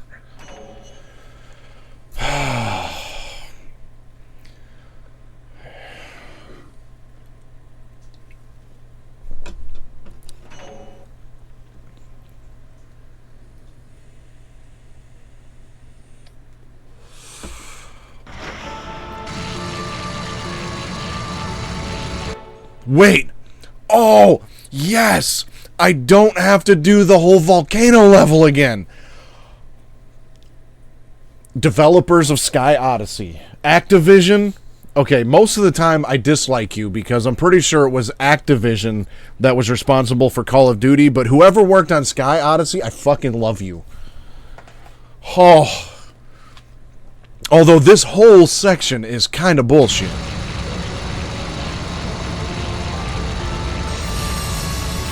But a midway checkpoint, oh boy, that is wonderful.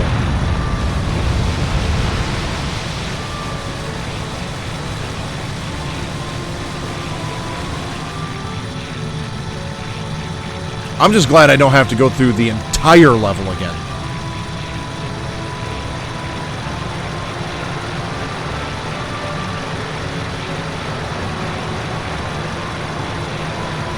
I mean, this section's bad enough as it is. Like, honestly, this section, in my opinion, is actually worse than the volcano section.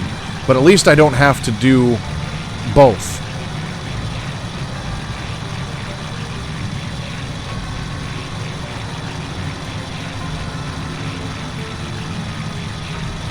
I've got all 3 of my boosts as well. That'll come in handy.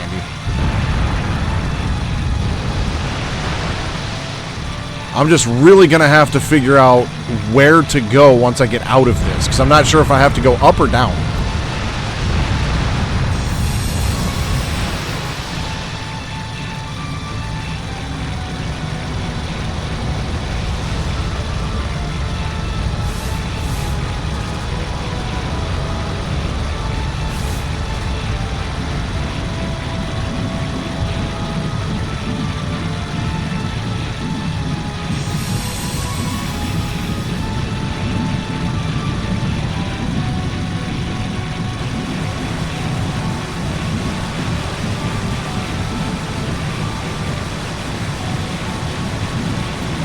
These spinny things, though, not a fan.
Like, I have a feeling I'm supposed to go down rather than up, because it seems like there's not a single level in this game where you go above things. It's always under and through things.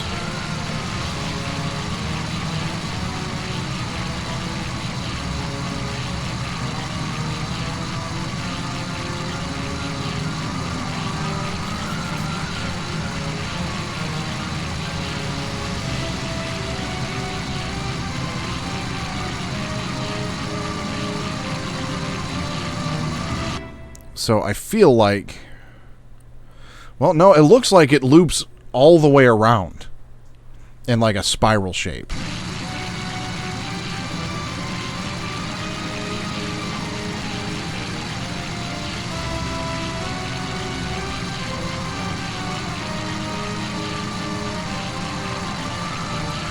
Because there's that like that open spot right there, I was kind of assuming that I would go like over or under something right there. I didn't realize that it completely spirals around.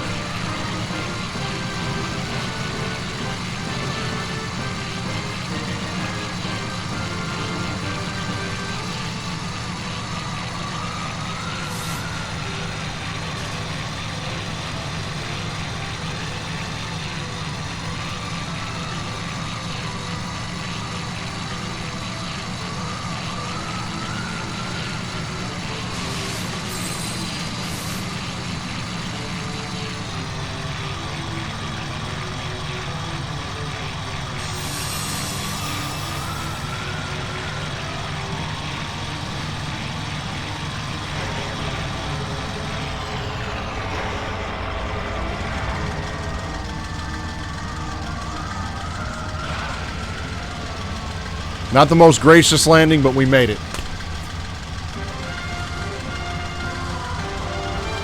Grade B. So it's actually not even going to count everything that I did before that. Like, I didn't get a score screen for none of those checkpoints or anything.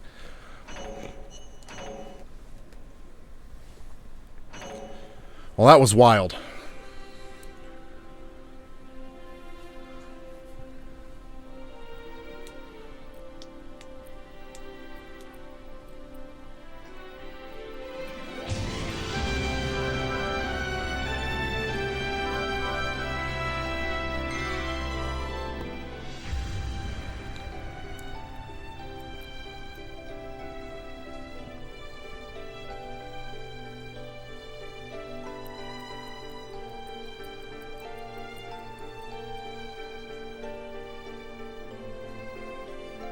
All right. Well, there we have it. We've made it to the end of the game. We made. I'm assuming that's supposed to be like the Garden of Eden or something. It would have been really nice to do that last level all in one go, because I was so damn close. I was one checkpoint away. I am invincible! Was it good for you too? But you know what? I'll take the win. I'll take the completion. Yeah, this was actually a more fun game than I anticipated it. Anticipated it being. Once you really get into it and kind of start customizing your plane and get used to your plane and all that stuff, and because like even like today, figuring out when I'm going into the tight turns and stuff, air brake. It's there for a reason. The entire first stream, half of the flying I was doing, I wasn't using the rudder at all with the L1 and R1 buttons. I was just using the analog stick. So it's like, I mean, there is a simplified control scheme, so you can use that. But, I was relying on just like lowering the throttle and using the analog stick. Once I started putting the L1 and R1 buttons in on the previous stream, I started doing a lot better. And then in this one, it just clicked. I'm like, hey, the damn air brake is there for a reason. Use it when you start going too quick. And that way, instead of dropping the throttle, and losing altitude and losing speed, I could just temporarily slow down. And that is what got me through that last level there.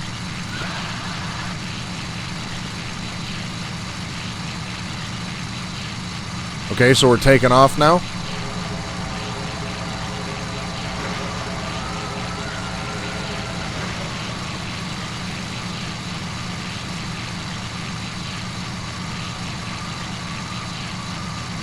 Where are we going?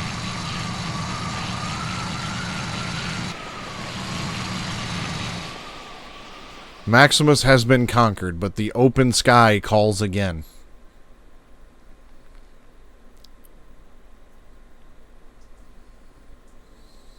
All right.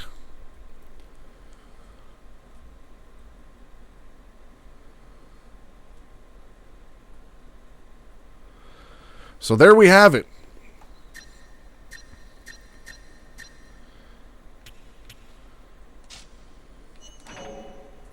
Sky Odyssey 2. Ooh, I got a new aircraft. How about that? Look at there. Okay. So... Oh, and once you complete the game, you actually don't have the opportunity to, like, take the northern route. You have to start over again. I was kind of hoping I could just go back and, pick which ones I wanted to do. So I guess once you get to the end of the game, that's it. You're done. You know what? I'll actually make...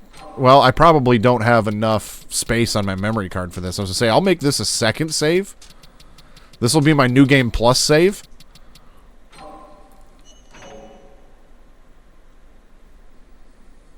So yeah, here's... So save 2 is my New Game Plus save in all caps. And then save 1 would actually be right before the Towers of Terror. So if I ever wanted to go back and just kind of play certain levels... I could do that.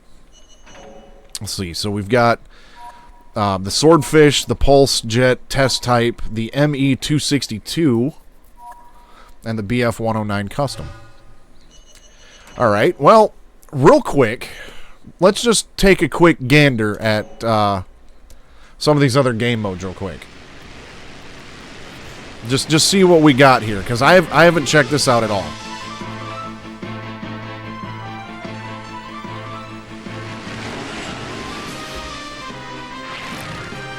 Okay, so it's literally just flying through targets.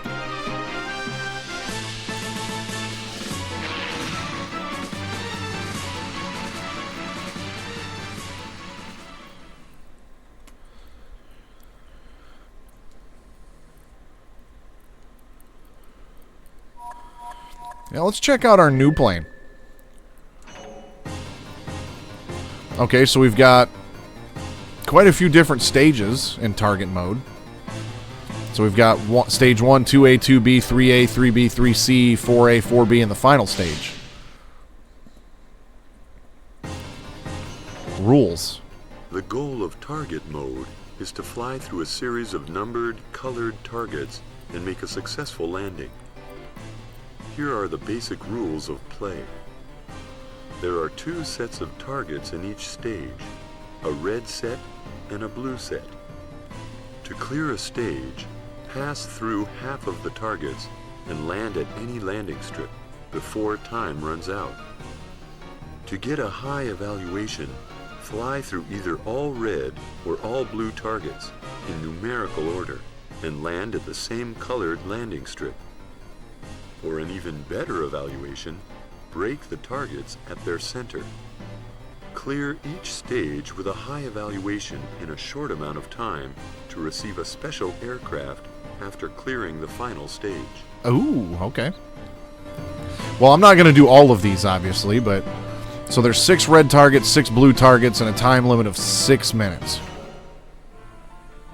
There are 2 sets of 6 targets in this stage, a red set and a blue set. To complete the stage, pass through 6 targets and land before time runs out. Okay, that sounds simple enough. Okay, so here's our... we didn't get this at all in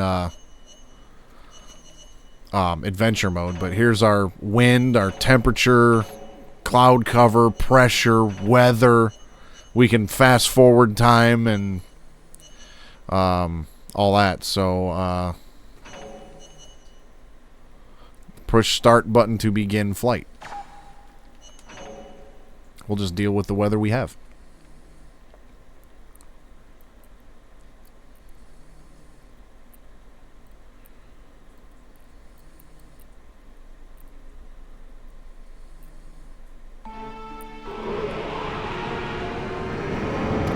Well, I'm going to go red.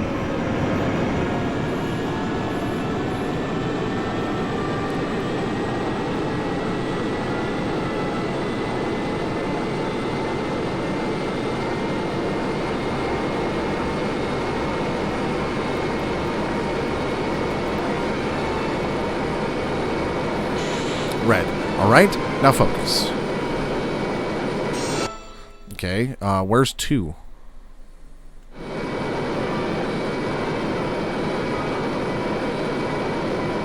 There's 2.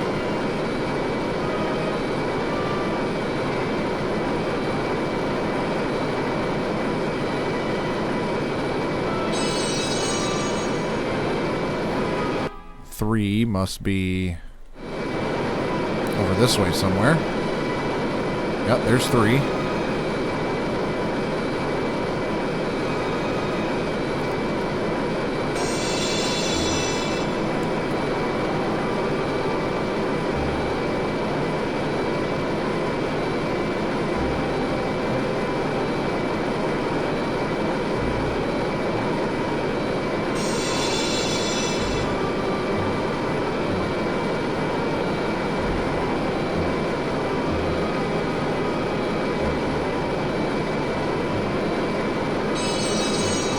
Oh, come on. I went through the center of that one.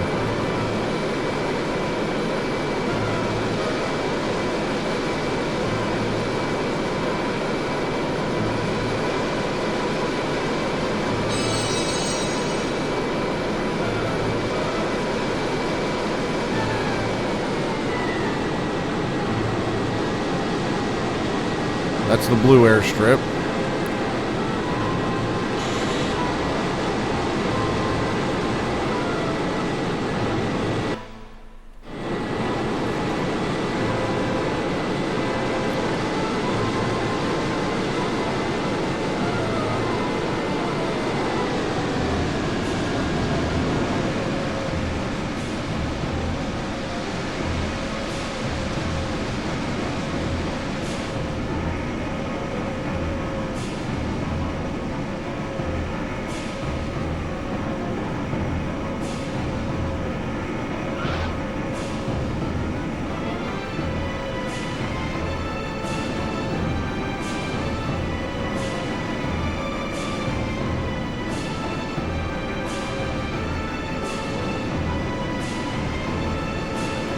Alright.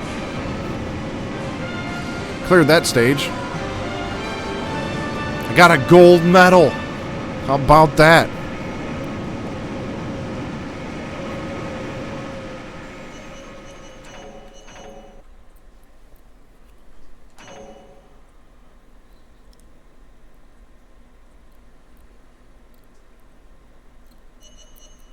Okay. Well, we're just gonna move on. Let's check out the sky canvas. We'll do a level of this and then we'll call it a night. We'll use this plane again.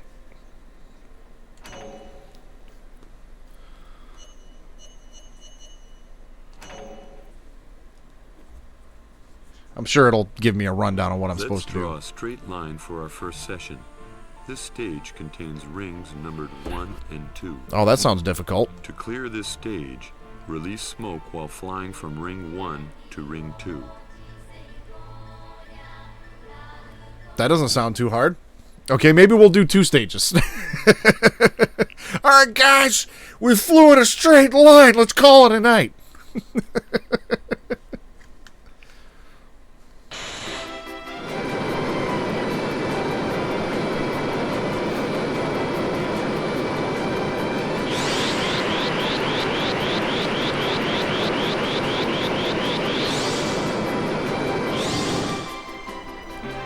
Whoa! I pressed circle to deploy the smoke because I'm assuming that's what I had to do, but I don't know if maybe the smoke just started when I passed the first checkpoint or not. I'm not really sure. Oh yeah, let's save that replay. That was some riveting shit right there. Yeah, if you can't get 100% on stage 1 of the sky canvas, just put the game away.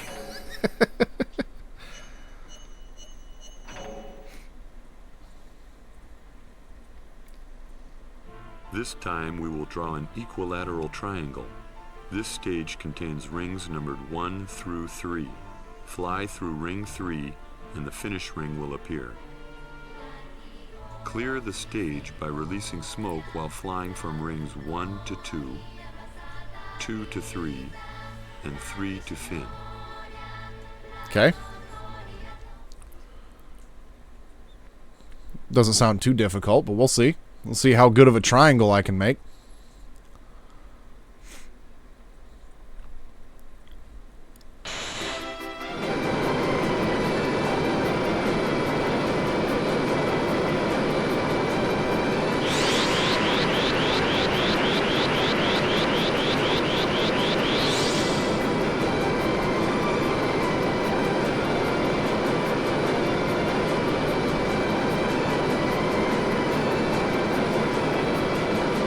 Oh, missed it. I think as long as I'm in that tunnel, the smoke just releases automatically. Nope. The circle button does release the smoke. I suppose I could, you know, check out the rules and everything. Okay, let's slow her down there a little bit.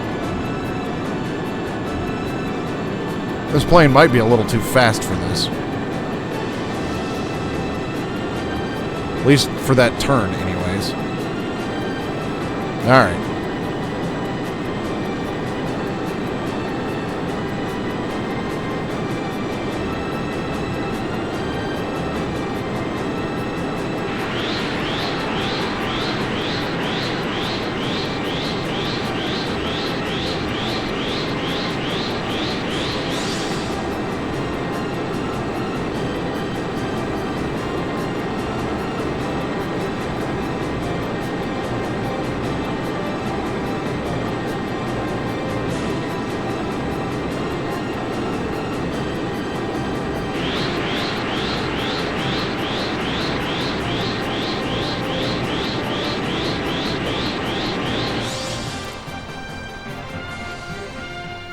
Well, it ain't the best looking. Well, apparently it's a perfect triangle. Look at me go.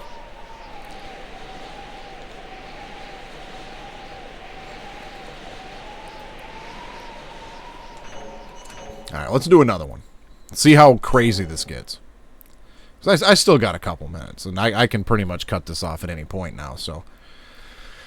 Let's just see how ridiculous these get. Yeah, rules. Let's check that out. The objective of Sky Canvas mode is to create designs in the sky by releasing smoke from your aircraft. In each stage, there is a different design to make. Here is how to play. When flying, press the circle button to release smoke from your aircraft. Okay, just like I've been doing, okay. For once, my assumption was correct.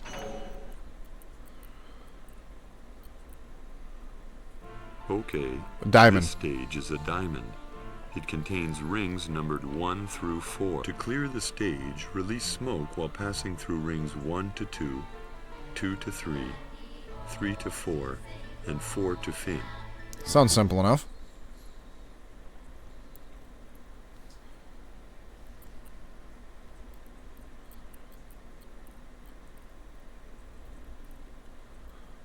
I feel like it's going to go from like a diamond to a star shape.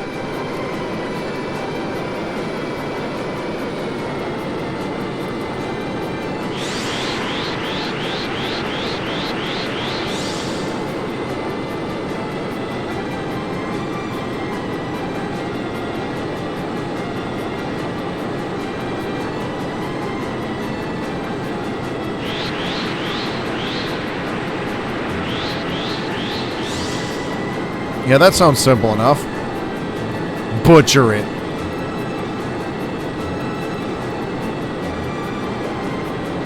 Okay, so I'm guessing to get like 100% score, you need to pass through like all of these rings while you're releasing smoke.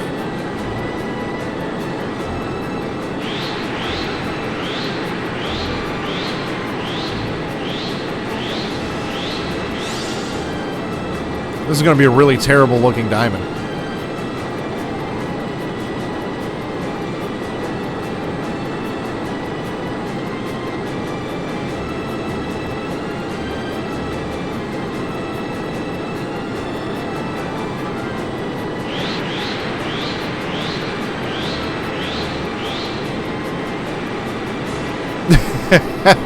Okay, let's just retry that one.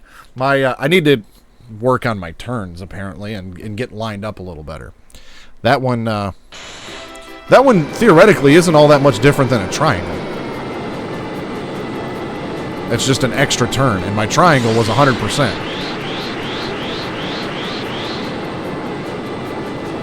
Oh, and I didn't pass. I cut off the smoke before I went through checkpoint 2.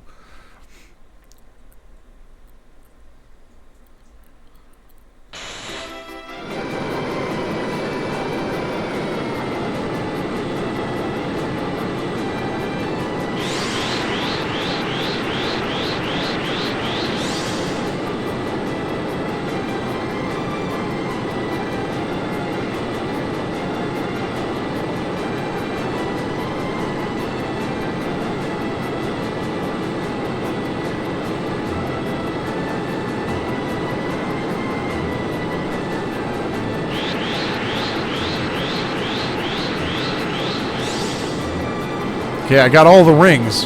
I heard all of that, so it's probably not going to be the straightest line I've ever flown in my life, but we got them all.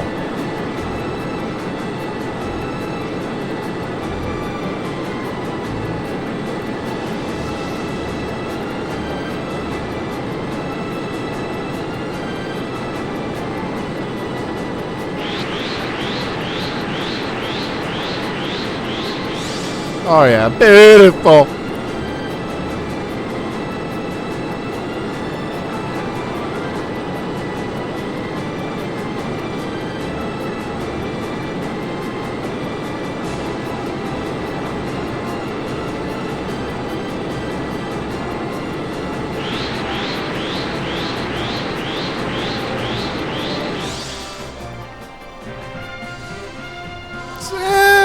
It's a diamond. Apparently it's a perfect diamond. I'll take it.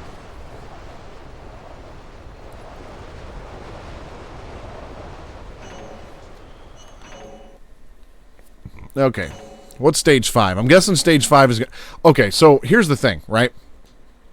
Like, stage 1 was one line. Stage 2 was, that was what, the triangle? Yeah, and then stage 3 was the diamond. So it's like 2 points, 3 points, 4 points, 5 points. Infinity symbol. Okay, so I was wrong in that assumption. The pattern to draw this time is the infinity symbol. This stage contains rings numbered 1. Clear the stage by releasing smoke while flying from rings 1 to 2, 2 to 3. Okay. Changing it up a little bit on me. Aight.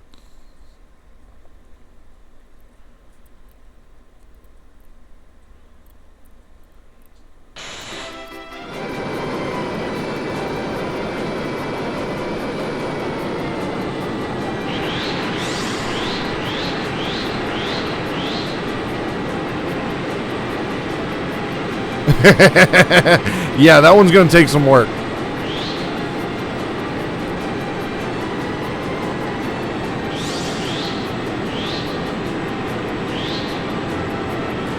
This is the wrong plane. I can't fly here. Okay, we're going to call it a night. But yeah, this was a lot of fun. I'm glad I came back and revisited this game. It was a nice break from Assassin's Creed, since I've pretty much been streaming nothing but Assassin's Creed since like December. So this was a nice change of pace. I mean, I did do this, and I did Absolov, End of Gods for the PS5 before Shadows came out. But aside from that, it's pretty much been all Assassin's Creed since December. But yeah, this game was fun. It's definitely challenging in spots, but it's not to the point where it's impossible. You know what I mean? Like, I don't mind a little bit of challenge. I don't mind failing a few times. I don't mind even getting a little bit frustrated, because if I start getting frustrated, then I'm like, a little bit, okay? Because if I get a little bit frustrated, then I'm like, okay, let me take a step back. Let me reevaluate what I'm doing. Let me try something different. Maybe try another plane, something like that, because you have those options, and and give it another shot. And I feel like, just like with plenty of other games, it's like you have to learn the level design in order to figure out where to go and everything. So there's, especially the long levels, it's like you might get a third of the way through the level and then crash, but it's like, okay, now I've got the first third of the level down. Well, let's try to get a little bit farther. And then as you start learning it, then it's like, okay, now half of this level I already know where to go and what to do, and what works and what doesn't, and so on and so forth. So there's that trial and error through it. It can get a little bit frustrating, but it's not overwhelming. We'll put it that way. But yeah, that was a lot of fun. And I've got a couple other PS2 games that I'm going to be revisiting here pretty soon. Mondays might be like a retro day for me, because I still have Assassin's Creed Shadows to get through. I still have Assassin's Creed 3 to get through. That's between Shadows and Assassin's Creed 3. That's probably going to take me till the end of May, just doing my Sundays and Wednesdays. And there's a couple other, there's at least 2 other PS2 games that I want to get to.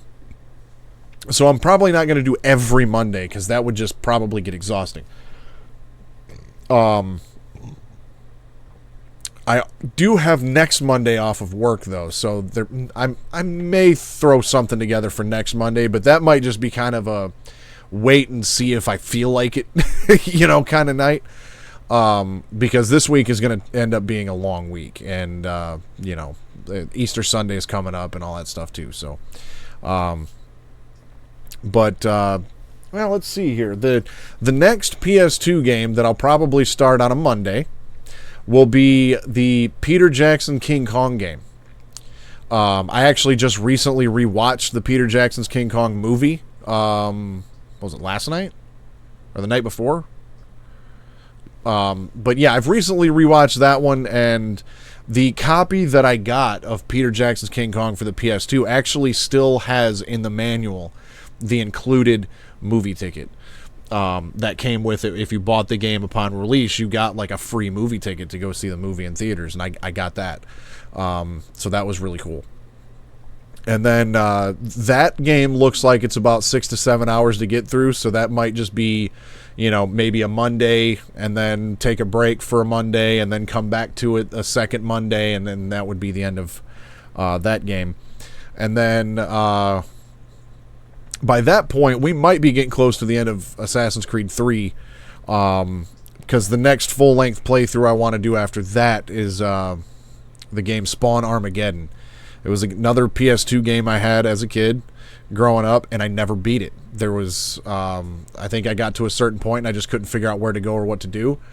And so I never beat that. And, I mean, I was never really, huge into comic books. I do have a decent comic book collection.